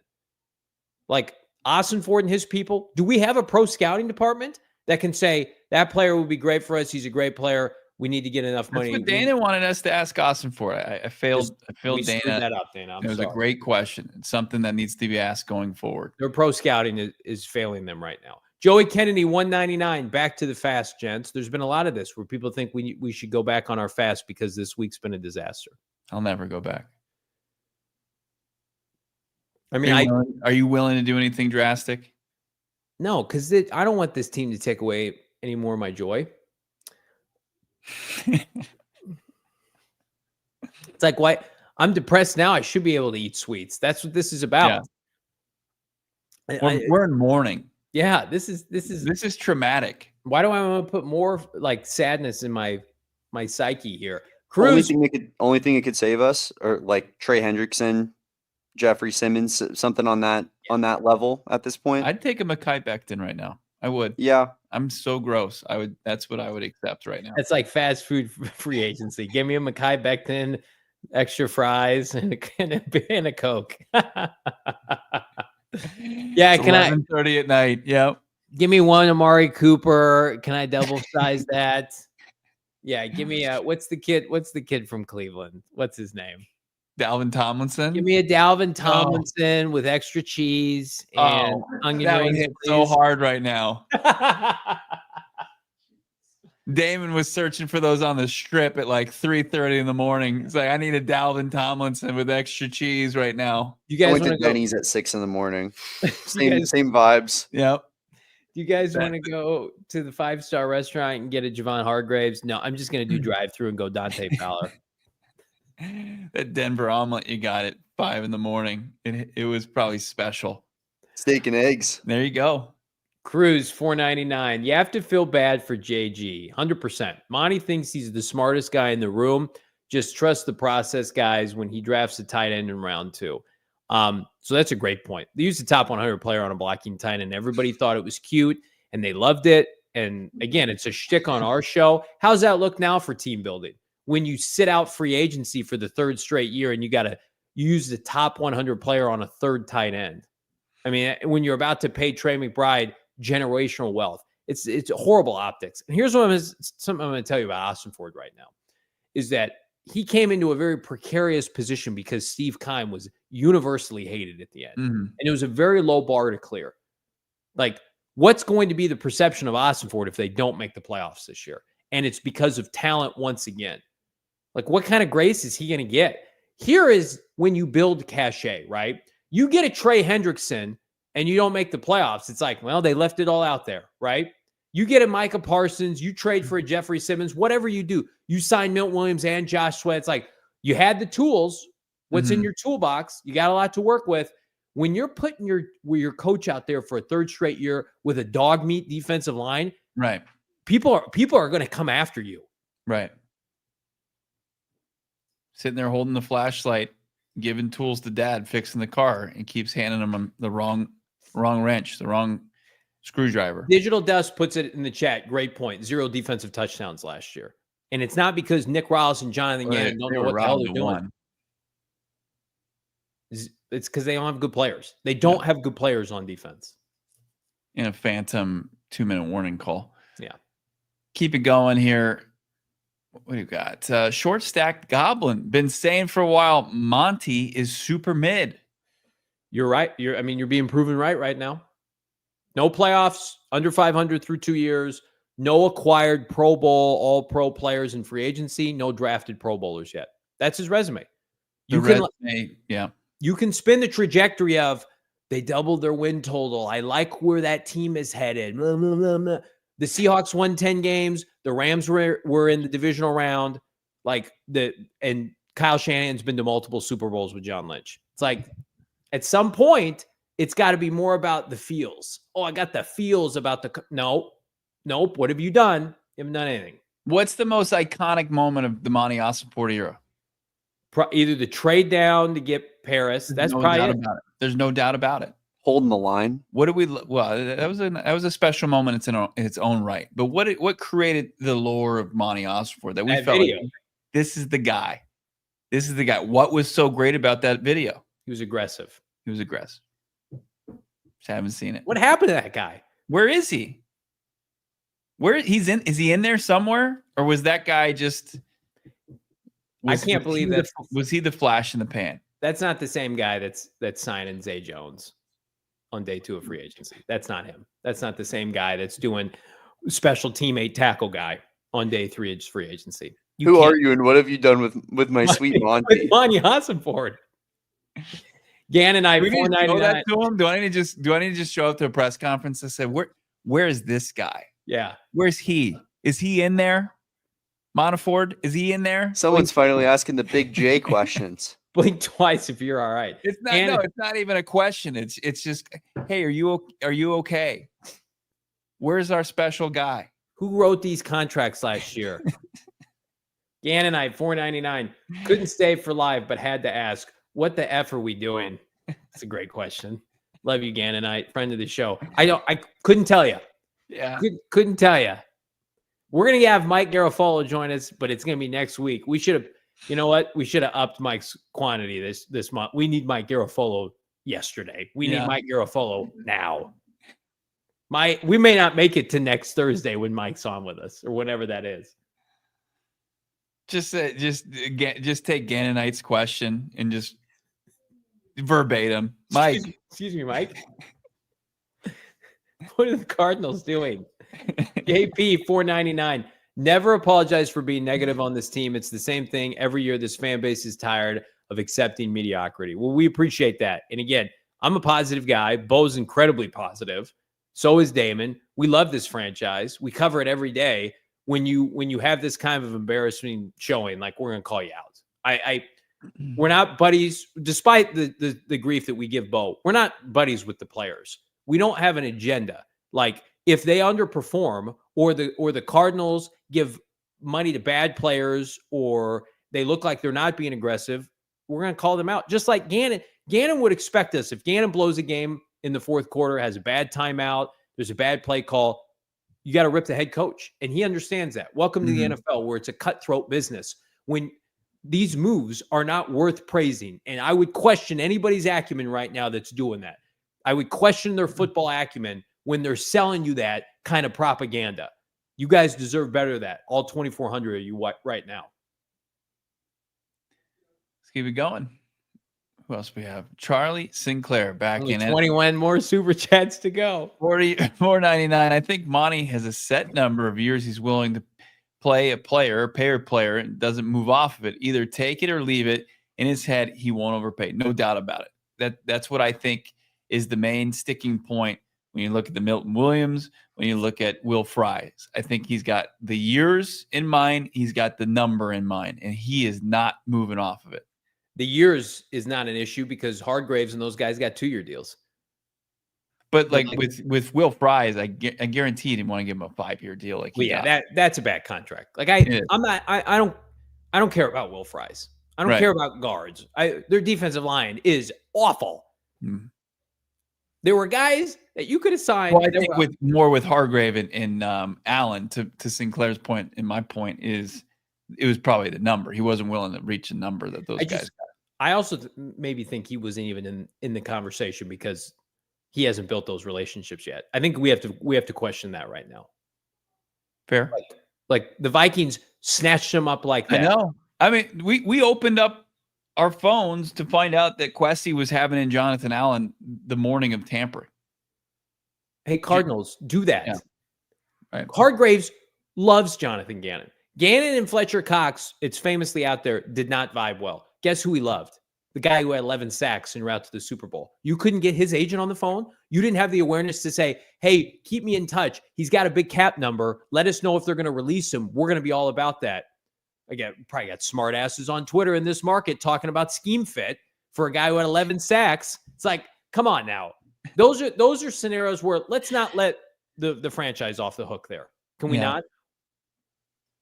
The Vikings have made fools out of us the last 2 off seasons. Kwesi has owned Ossenfort here. 2 franchises in a similar situation. It hasn't even been close. Hey, what do the Cardinals need? DNs and interior defensive linemen? Cool. Well, the Vikings are going to sign all the good ones. We're going to just own you, Monty, and you're going to have to just go back to the well of sadness. Angel, $4.99. This is why we can't fill our own stadium with our own fans year after year after mediocrity. It's a good point. You got to win games, and you can't talk out of both sides of the mouth if you're the Cardinals. Like, we're going to raise ticket prices, and we want Cardinal fans in there, which, by the way, we're very supportive of that. Get opposing fans out of the stadium. But when you have this kind of free agency and you're touting these players, if you're the team, like the team's putting out a bunch of stuff, like just read the room, guys. Maybe don't post for a few hours here during free agency. Maybe take a breath because people are upset. You just had the worst NFLPA grades, and you're re-signing your own for vet minimum deals. Maybe sit this one out. It's missing out on the entertainment portion of the NFL. Yeah. You have to understand that. You can be a football guy to your very core and say, I'm draft and develop, I'm not overpaying. But at some point, in order to appease your fan base, the people who make, a lot of this possible by turning on the TV and get those massive TV contracts and buying season tickets, you have to galvanize that fan base by giving them moves that they're going to be exciting. It's part of the process. The free agency is part of the offseason process, which is part of going into training camp, a preseason, regular season. It's all part of it. You have to participate, and you have to show signs of aggressiveness and willingness to be active in the team building part of everything. If you're not, people are going to be skeptical. They're going to be negative because they want to see you use every avenue to improve this team. Can't even buy a Marv jersey, and we're talking about these kind of moves. Unbelievable. Doc XD 199. How much for either of you to throw a tomato at Monty? I think we're verbally throwing tomatoes right now. We're figuratively throwing tomatoes, but physically probably not very much. Amadeus 199. They're setting Kyler Murray up for failure. I mean, Kyler Murray can play well for himself, I think. And the offense is what it is. Kyler Murray needs to play better. For sure. Look, I mean, I saw our guy Jody Ayler basically post that much recently on Twitter, and he's just saying, some of it can be a moot point. It's going to come down to Kyler Murray and Marvin Harrison Jr. taking a step, and I absolutely agree with that. Like, you're leaning, I think, though, to a fault too much on offensive continuity. Because when you look at it, especially with the deal, the news coming out that Greg Dortch is coming back, Zay Jones is coming back, it's a carbon copy of the 2024 offense that was a steady talking point, sticking point, and problem on this show. And a main reason of frustration, if not the biggest reason for frustration. Like, you're not going to do anything to upgrade that, put that in more of a position for success. I think that's tough. But I mean, it is going to come down to you're putting a lot of the pressure on the shoulders of your quarterback and your playmaker here. But like, I think there should be confidence. You should have pretty steady confidence that they're going to take a step next year, just with the more time in the system together. Let's get to more of your super chats here. Drop a like. We got 2,400 watching live and strong. Albert 499. Did Monty not see the grades we got from our own players? He has to overpay to come to our horrendous report card, feeling let down right now. I think that's a good point in terms of, like, if you feel like you need to overcome the reality of your situation, which we know they're building a new facility or they're upgrading it, $100 million. They came out and said that. If you feel like, okay, guys, we need to remain competitive in the meantime, yeah, you have to overpay, just like you did with JJ Watt. Like, that's easy for us to connect the dots there. Don't talk to me about woe is me because we can't get players to come here unless we overpay. Then overpay. It's like that meme of the guy that works at IKEA and he's just like, I'll never shop here again. Fine, leave. This is how I feel about the Arizona Cardinals. Oh, I'm worried I'm going to have to overpay. It's better to overpay and get good players than roll with what you have, which is not good players up front. Cruz 499. Bo, guys, trust me, super reliable, all-knowing sources are telling me Monty's going to be super aggressive next offseason, year after year. Same Cardinals. I was telling Damon this before the show. I mean, it's going to take, and I'm not calling for Monty's job, but he's going to be the GM more than likely at this time last year. But it's going to take a huge, massive change for me to say the same things that we were saying going into this offseason. Well, like, he's either going to sign an extension if they make the playoffs, or he's going to be an immense amount of heat. But right. With him, it's like, but you're still not going to be able to convince me that he's going to be aggressive at this time of year next year, because then it's like fool me once, fool me twice stuff. This is yeah, we have too much evidence. This is who he is. Graham Bryant, $5. Monty just isn't that good. He's quiet in free agency, bad at drafting outside of the first round. What's the spin on this? We're saving money for 2026. He is underwhelming and that's putting it lightly in free agency. I think he's solid in the draft, and I think he's got a chance to be really good in the draft, depending on if some of these picks pop. But this trajectory right now, like, you're not going to see the maturation of some of these players unless you make you have to make the playoffs. You cannot. I mean, if you're going 8-9 again, like, you're probably not getting fired if you're Monty. You're certainly not getting fired if you're JG. But like, you have no security here. You have to keep up with your own division. You're not keeping up with the NFC West. That's the biggest thing.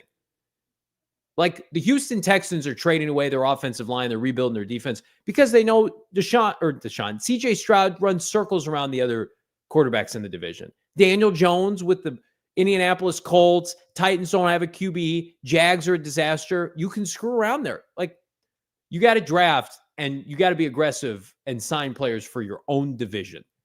And that is one thing Keim did understand. It was like, we got to take big swings with Hopkins and Chandler Jones if I'm going to supplement and beat the Niners and beat the Seahawks, etc.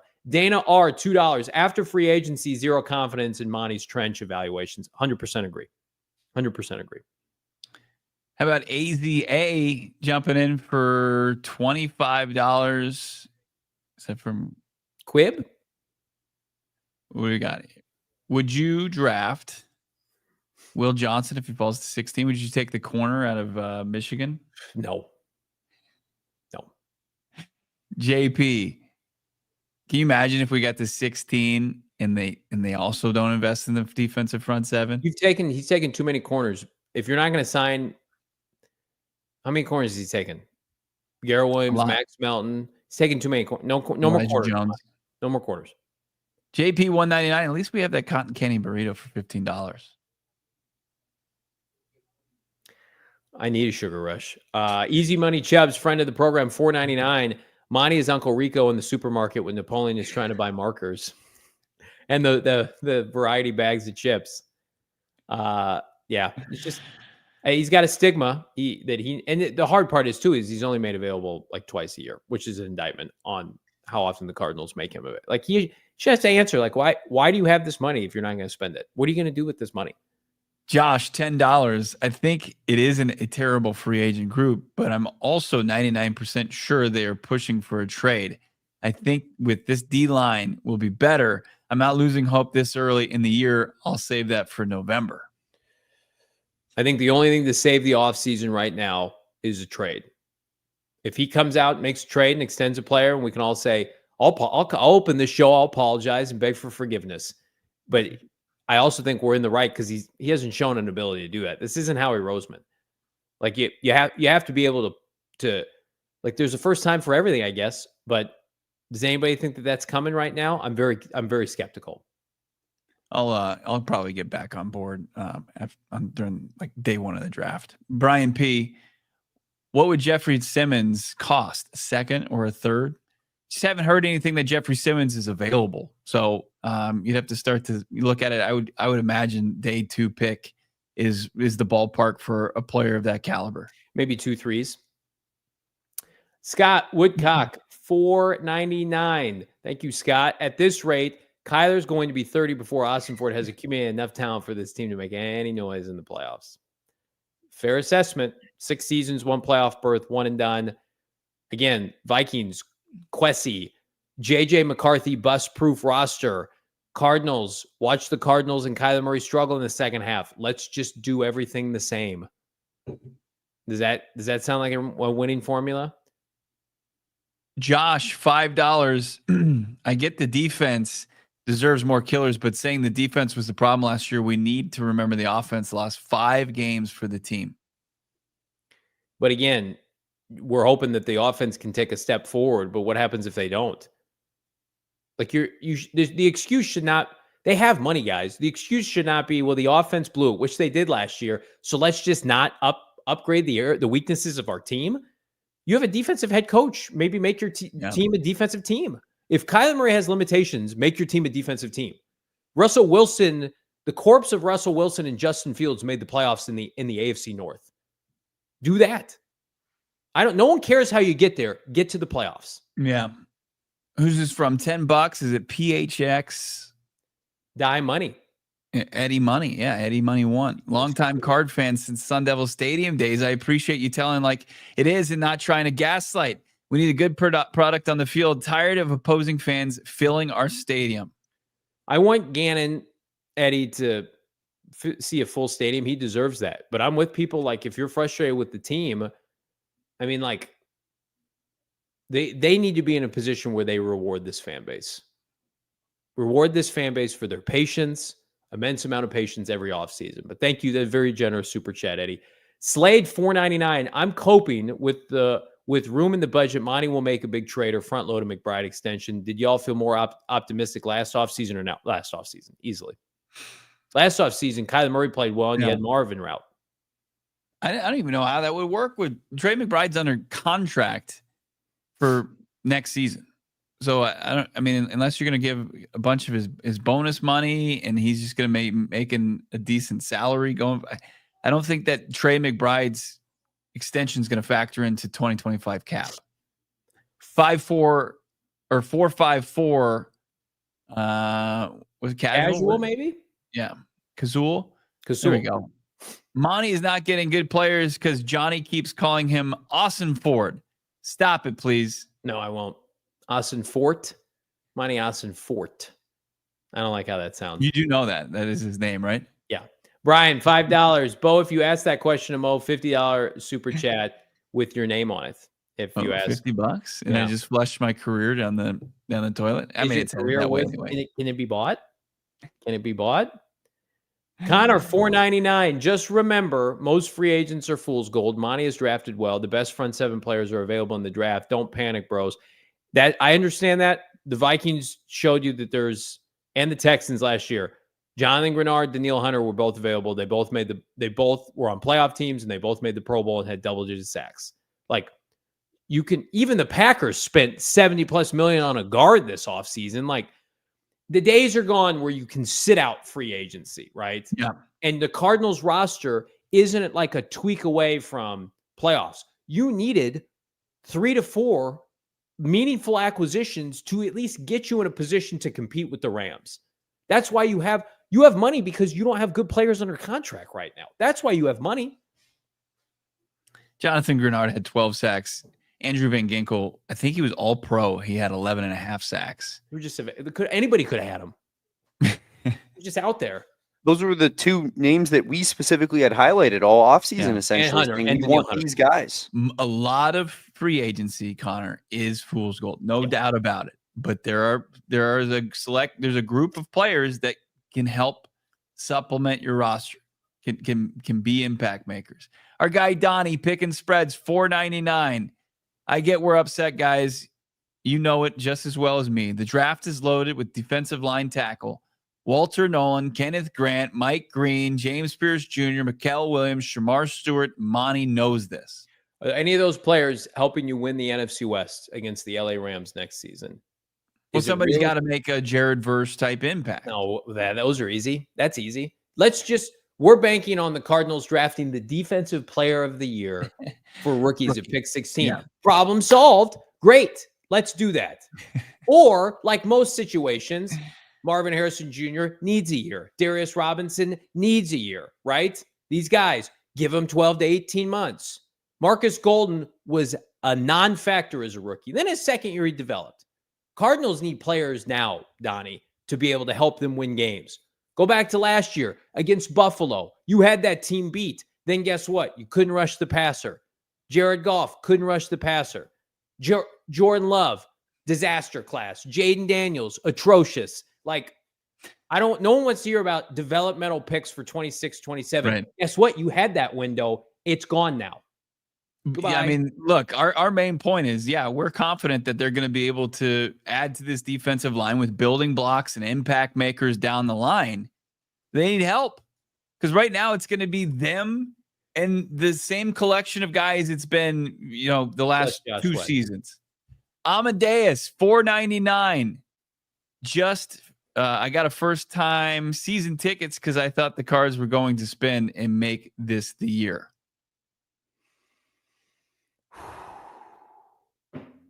I mean, you're still going to have a blast going to the games this upcoming season. Maybe they had a winning record at home. It's a great place to watch a football game. Yeah, you're a part of the solution. I commend that. Don't look at that as a negative. Don't look at it as negative. You're a part of the solution as far as them fixing the issue, as far as opposing fans getting into that stadium. You holding on to your season tickets, going on cheering the Redbirds on, being part of the Red Sea. You don't look at that as a negative. Picking spreads, Donnie, 199. Drafting a DT in an elite class / is greater than overpaying bets. But the problem is, Donnie, they needed to do both. Did you watch their defensive line last year? I know you did. Their defensive line class has been horrific. It's been one of the worst position units in the NFL for 3 years. Dante Stills has been their most consistent player as a 6th-rounder based off of just showing up to work every day. Like they needed Javon Hargraves and Walter Nolan and Darius Robinson. Did you see how many players they rotated in the Super Bowl for the Philadelphia Eagles? And they had the money to do it all. Yeah. But instead they're going to put too much on a young kid again. And it could work out. We need, as Bo said, we need sure things. We need 80% of what Javon Hargraves used to be, or 75% of Jonathan Allen. Milwaukee Braves, $19.99. Very generous. Thank you so much, Milwaukee Braves. At this point, they're just taking a leak on the grave of the fans. You said we're going to be aggressive to help this team and change the narrative. You sign one guy, nothing will change until Bidwell sells the team. This is a very difficult thing to argue with. I do feel like this is an Ossenfort problem because he made bad choices last year. He's doubling down on them, but it feeds in the narrative. It's just, they just have not had a good offseason. The PA grades, free agency's now been a disaster. But this is controllable. You can't build a new facility overnight. You can spend money. That's like the bare minimum. Yeah. So Milwaukee Braves, thank you so much for your super chat. And you guys keep on adding super chats. Thank you so much. We're here until the end. Like this video, by the way. Absolutely. Yeah, I mean, we would take likes more over the super chats, right? Let's just keep this thing rolling all night. I mean, we're almost at the 2-hour mark. People are walking by the studio like, you guys are still going? Yes, of course we're still going. This is therapy. Keith Davis. I like the profile pic there. Nice. Is that a Yorkie in a Cardinals hat? Scottish Terrier, maybe? Okay, sorry. Okay. He's a ball knower as far as this dog. I don't even know. That might not be right. I don't know. Reminder that the Cards have had a losing record for 30 of 38 seasons in Arizona. Fans have the right to be skeptical. The rebuilding pacifier. Love my team, Keith. Love them. Ooh, love them. Here's what I'm going to tell you, Keith. They got a real head coach. They better not F it up. They got a real head coach. Yeah. Didn't they have one winning season? They made the playoffs basically before the 2000s. Yeah. While they were in Arizona. Years. Yeah. So most of those, the 7 of those winning seasons. All of them have come since Michael Bidwell took over, -1. Yeah. But Keith, they got a great head coach. This hopefully it's not another Don Coryell situation. Toby Hall, $4.99. Does Monty know he's pissing off the fan base? Great question, Bo. Do you think he knows that? Probably to an extent. As far as is he worried about it? No, I mean, I think he's probably steadfast in his plan, believes in it, has a high level of conviction into it, and doesn't care. I mean, if this is his idea of how he's going to build this team into a winner. The flagship station, though, they're making it known that the Cardinals are going to the playoffs and everything's taken care of. Angel, are they? 3 free agencies and 2 drafts later, and this D line is still ass. Broken heart emoji. The strength of the Gannon defense. What got him to this position? Yeah, it's like you honestly you have to try for it to be this bad. It's ignorance beyond I can comprehend. I can't pronounce this next name. He says to call him BM. He says, call me BM. BM, what's up, my friend? $10 Canadian. Hey, guys, love y'all work and the PHNX team. Thank you so much. By the way, just call me BM. There he is. I want to ask, do Gannon and Rawls have any input on the players they want and conveying that to Monty? They do. They don't negotiate. They don't sign players. Monty is in charge of all of that. But, I mean, you'd be nuts to think like Gannon didn't have his fingerprints all over Sweat and Milton Williams and that kind of thing. But most of the time, it is Monti Ossenfort, and they just tell them the kind of player that they need. But I mean, the coaching staff will do some scouting of their own and give their input to the front office scouting department, Monti Ossenfort. But I think that's just a tool that they utilize. I don't know how much of an impact it truly makes as far as the decision, as far as who they're going to sign and who they're not. Tim, 199, about as late to this show as Monti is to free agency. Well done, my friend. Excellent. You're never late. Picking spreads, 499. I'm banking on JG turning a D-line prospect into a star. How you think Philly made the Super Bowl? Davis, Carter, Nolan, drafting matters, and JG I will trust with D-line picks. Well, they bought Hassan Reddick. They bought Javon Hargraves. They didn't draft Javon Hargraves. He had Fletcher Cox. That was the 1.0 Eagles Super Bowl. And then they drafted to replace those guys. Cardinals don't have a baseline to build off of. They needed to sign some guys and then develop behind them. That's what Spirit, and they got gifted Jalen Carter because of I think the Carson Wentz trade potentially. They didn't just draft and develop defensive linemen. They paid for some. Hassan Reddick was bought and paid for. I think that the Eagles particularly have been in a good spot where like they feel comfortable taking the risky guys, right? Like Jalen Carter's and Davis was the same way, where it's like people were like, he's going to be too big to play in the NFL. And the Eagles, they know they're a playoff team already, but the Cardinals don't make any risky moves. That's the problem. It's just the safest vanilla, that'll help us win 6 games next year. Yeah. You can do that if you're the Packers and you got Lombardi trophies and LaFleur and just a streamline of success to go back to every year. Cardinals can't do that.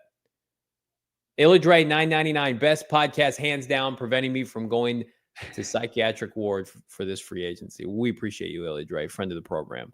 Also, another friend of the program, Doc XD 199. Javon Hargrave, no S. Love you though, Johnny. Love you too, Doc XD. Oh, you say Hargraves? It's yeah. I just make up my own names. Connor, we've been live for 2 hours. 499. If we end with Grant and JT from Ohio State, does this feel like a win? No. I don't know how those players are going to be. Those players could be great or they could be terrible. They could get hurt. Like I don't JT, I saw him at the combine. I don't think he's ready to play right away. Kenneth Rant's good. He's a rotational guy year one. You should not, unless he comes in and dominates camp. You don't know if these guys are any good till camp. But this is based on projection. We're projecting him to be good. Darius Robinson dominated camp last year. You know who didn't dominate camp once upon a time? Isaiah Simmons, because he was a bust. He was a bum. But nobody knew that, and he went top 10. We don't know about these prospects. Yeah. Ryan, $2. I would feel better if they got those guys in the draft, but you can go off. Ryan Carley, yeah, JB knows Dawg. Jets just keep coming, man. It's never ending. We love you guys. Thank you, Shane Taylor. Is this a super sticker? Yep. Thank you, Shane. Appreciate that. My top Shane with that 199 super sticker. Much better than any other Shane I know. I can tell you. No doubt about it. Milwaukee Braves, $9.99. The problem with the facilities has been ongoing for years. They've had more than enough time to fix that. They will finish last. Just a sorry GM. He's a one-hit wonder. Starting to look that way. You got 3 off seasons, my guy, and you got one lingering. The Marv pick was, I still believe in Marv. I think that's going to age really well, but I still believe in Darius too. Yeah, for sure. But they weren't home runs right away. Shane saying, damn, didn't type my super chat, was going to ask if we thought we got Cooper Kupp or Lockett. No, not with Dortch and Say Jones coming back. They are actively choosing not to participate in free agency. Cruz, $4.99. I must have been a terrible person in another life to suffer this much as an Arizona sports fan. You're Cruz. You're probably a great guy. And you know what? What does Thanos say? The hardest decisions require the strongest wills. And because you opted to be a Cardinal fan, you have a strong will, my friend. Wow. How about that? Who knows just like Thanos dialogue off the top of their head? One of our greatest philosophers. That's right. Could use Thanos on the D line. I wish I could snap my finger and mid sentence. I'll tell you what, you just dissolved. Thanos had the wherewithal to make tough decisions. He did. He absolutely did. I wish I could snap my fingers and take half of these signings away and just go back to the table trying to get better players. Thanos could rush the passer. Tim, $4.99. D-Rob, unknown. B.J. Ojulari. Or Darius is unknown. B.J. Ojulari is unknown. Pick 16 is unknown. L.J. Collier is mid. Sweat is great. Good. This much known is not where we need to make the playoffs. Plus, you're carrying 2 defensive tackles who I believe should be cut. So, yeah, great way to encapsulate it, Tim. Not good, but good super chat there. Chad McBain, $10. Everyone freaking out. I'd let the GM who inherited an absolute mess with a terrible roster continue to do what he does best, build through the draft. We double our win total in year 2. Relax. I don't disagree with that. I mean, I do agree with a lot of what you said, but I still think that there's an ability to improve this roster outside of the draft. It's not sinking your ability to be a draft and develop team. It's ability to supplement, put these guys in positions for success that you're going to take at the end of April. And you know, like Johnny's pointing out, guys just aren't ready immediately to just hit the ground running and be impactful, productive NFL players. You're putting a lot of pressure on last year's draft class, and everybody, including us, pubbed up that class. They had, 12 picks? How many picks 7 picks in the top 90? You better hope and pray if you're Ossenfort that all those guys can play. Josh, $5. JV will only say that his boys Scat and Sawyer will save the Cardinals franchise. Not even Cam Scattaboo and Captain Jack Sawyer can save this offseason right now. Those are supposed to be splurges for your boy. Those are just little sprinkles on top. They cannot. Will you be transparent with if everybody watching, all 2,700 people, your true thoughts now on Captain Jack Sawyer? His lower body is a problem. I saw that the combine. There's some limitations there, but here's what you can't measure: the size of his heart. I would still take him in the 3rd round. He's not worthy of a top 50 pick, though. He's got big time limitations. Hannibal, $2. We have needs on front 7 and linebacker room. We did jack. We were jacking around. We weren't doing anything. Just screwing around. Dirty Mike and the boys. Playing with our food. That's right. Doc XD 199. Record long show to keep it going. Guys, no sleep for Jobo. It's all right. We love it. This is awesome. No place I'd rather be. Listen, if we didn't wait all offseason to get to this point to sign players, I'd rather wait to have a vent session for 2 hours with 2,700 of you. I would rather do that than nothing at all. This is therapy. Chef, relax. Everything's going to be fine. I'm going to offer my services to Monty for free and lead scouting and prospect evaluation on the team. Laughing emoji. I think you've got a better sense of this defensive line class than maybe Ossenfort has right now in free agency. Shaft. Milwaukee Braves is back. $9.99, the last super chat. I was at the Packers game last year. Remember the pass rush that game, about to be the same as this year. I would argue the pass rush that game was the worst I've ever seen as a Cardinal fan. It was awful. Jordan Love had 20 seconds to throw, and that's a fringe playoff team in the NFC, and they dog walked the Cardinals defense. It was embarrassing. Josh Sweat, I love him to death. He ain't saving that. Toby Hall, $1.99. Why won't these people like this video? Great question, Toby. I don't know. We need him to like this video. We do. Why, Johnny? It puts it on the YouTube algorithm. It gets it out on the streets. It gets in front of Monti Ossenfort when he's on YouTube later. When he's on YouTube looking at prospect videos, not free agents. Hopefully this is pushed in front of Monty.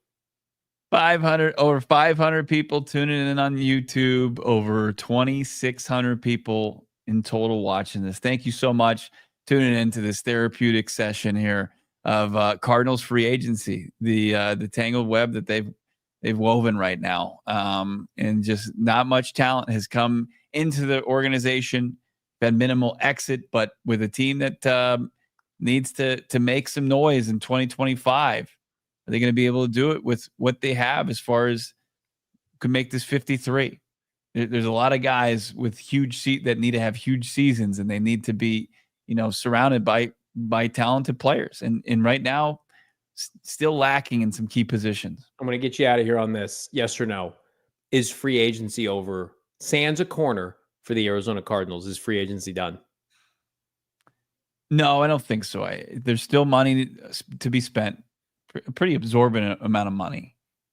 And yeah, I think there's some players that they could still have that are, of course, not wave 1, not wave 2 type guys, but don't say that. The Hansa Kiwis still need to fill out special teams with that remaining 50. No, I mean, you got to make some deals. And then, but yeah, free agencies 2025, at this point, you're really going to have a tough time looking back fondly at this outside of the Sweat deal.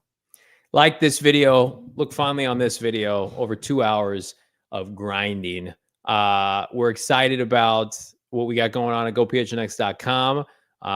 And big ups to our guy Damon returning from the Vegas streets to join That's a different kind of this for so long. Like, Damon, you had a couple days off, so we're gonna welcome you back with a 2-hour marathon. What you guys didn't realize behind the scenes is Johnny and Bo kept wanting to end the show a little early, and I just said, no, what? Give me 15 more. Yeah, let me make up for lost time. Give me everything you got as far as super chats, and you guys did it. Fran Duffy, that segment feels like it was 2 days ago. We're fired up here. Drop a like on this video. Guess what? We're back tomorrow for what kind of fresh hell that brings. For Damon, Bo, I'm Johnny Venerable. We'll see you then. We all silly like the mayor.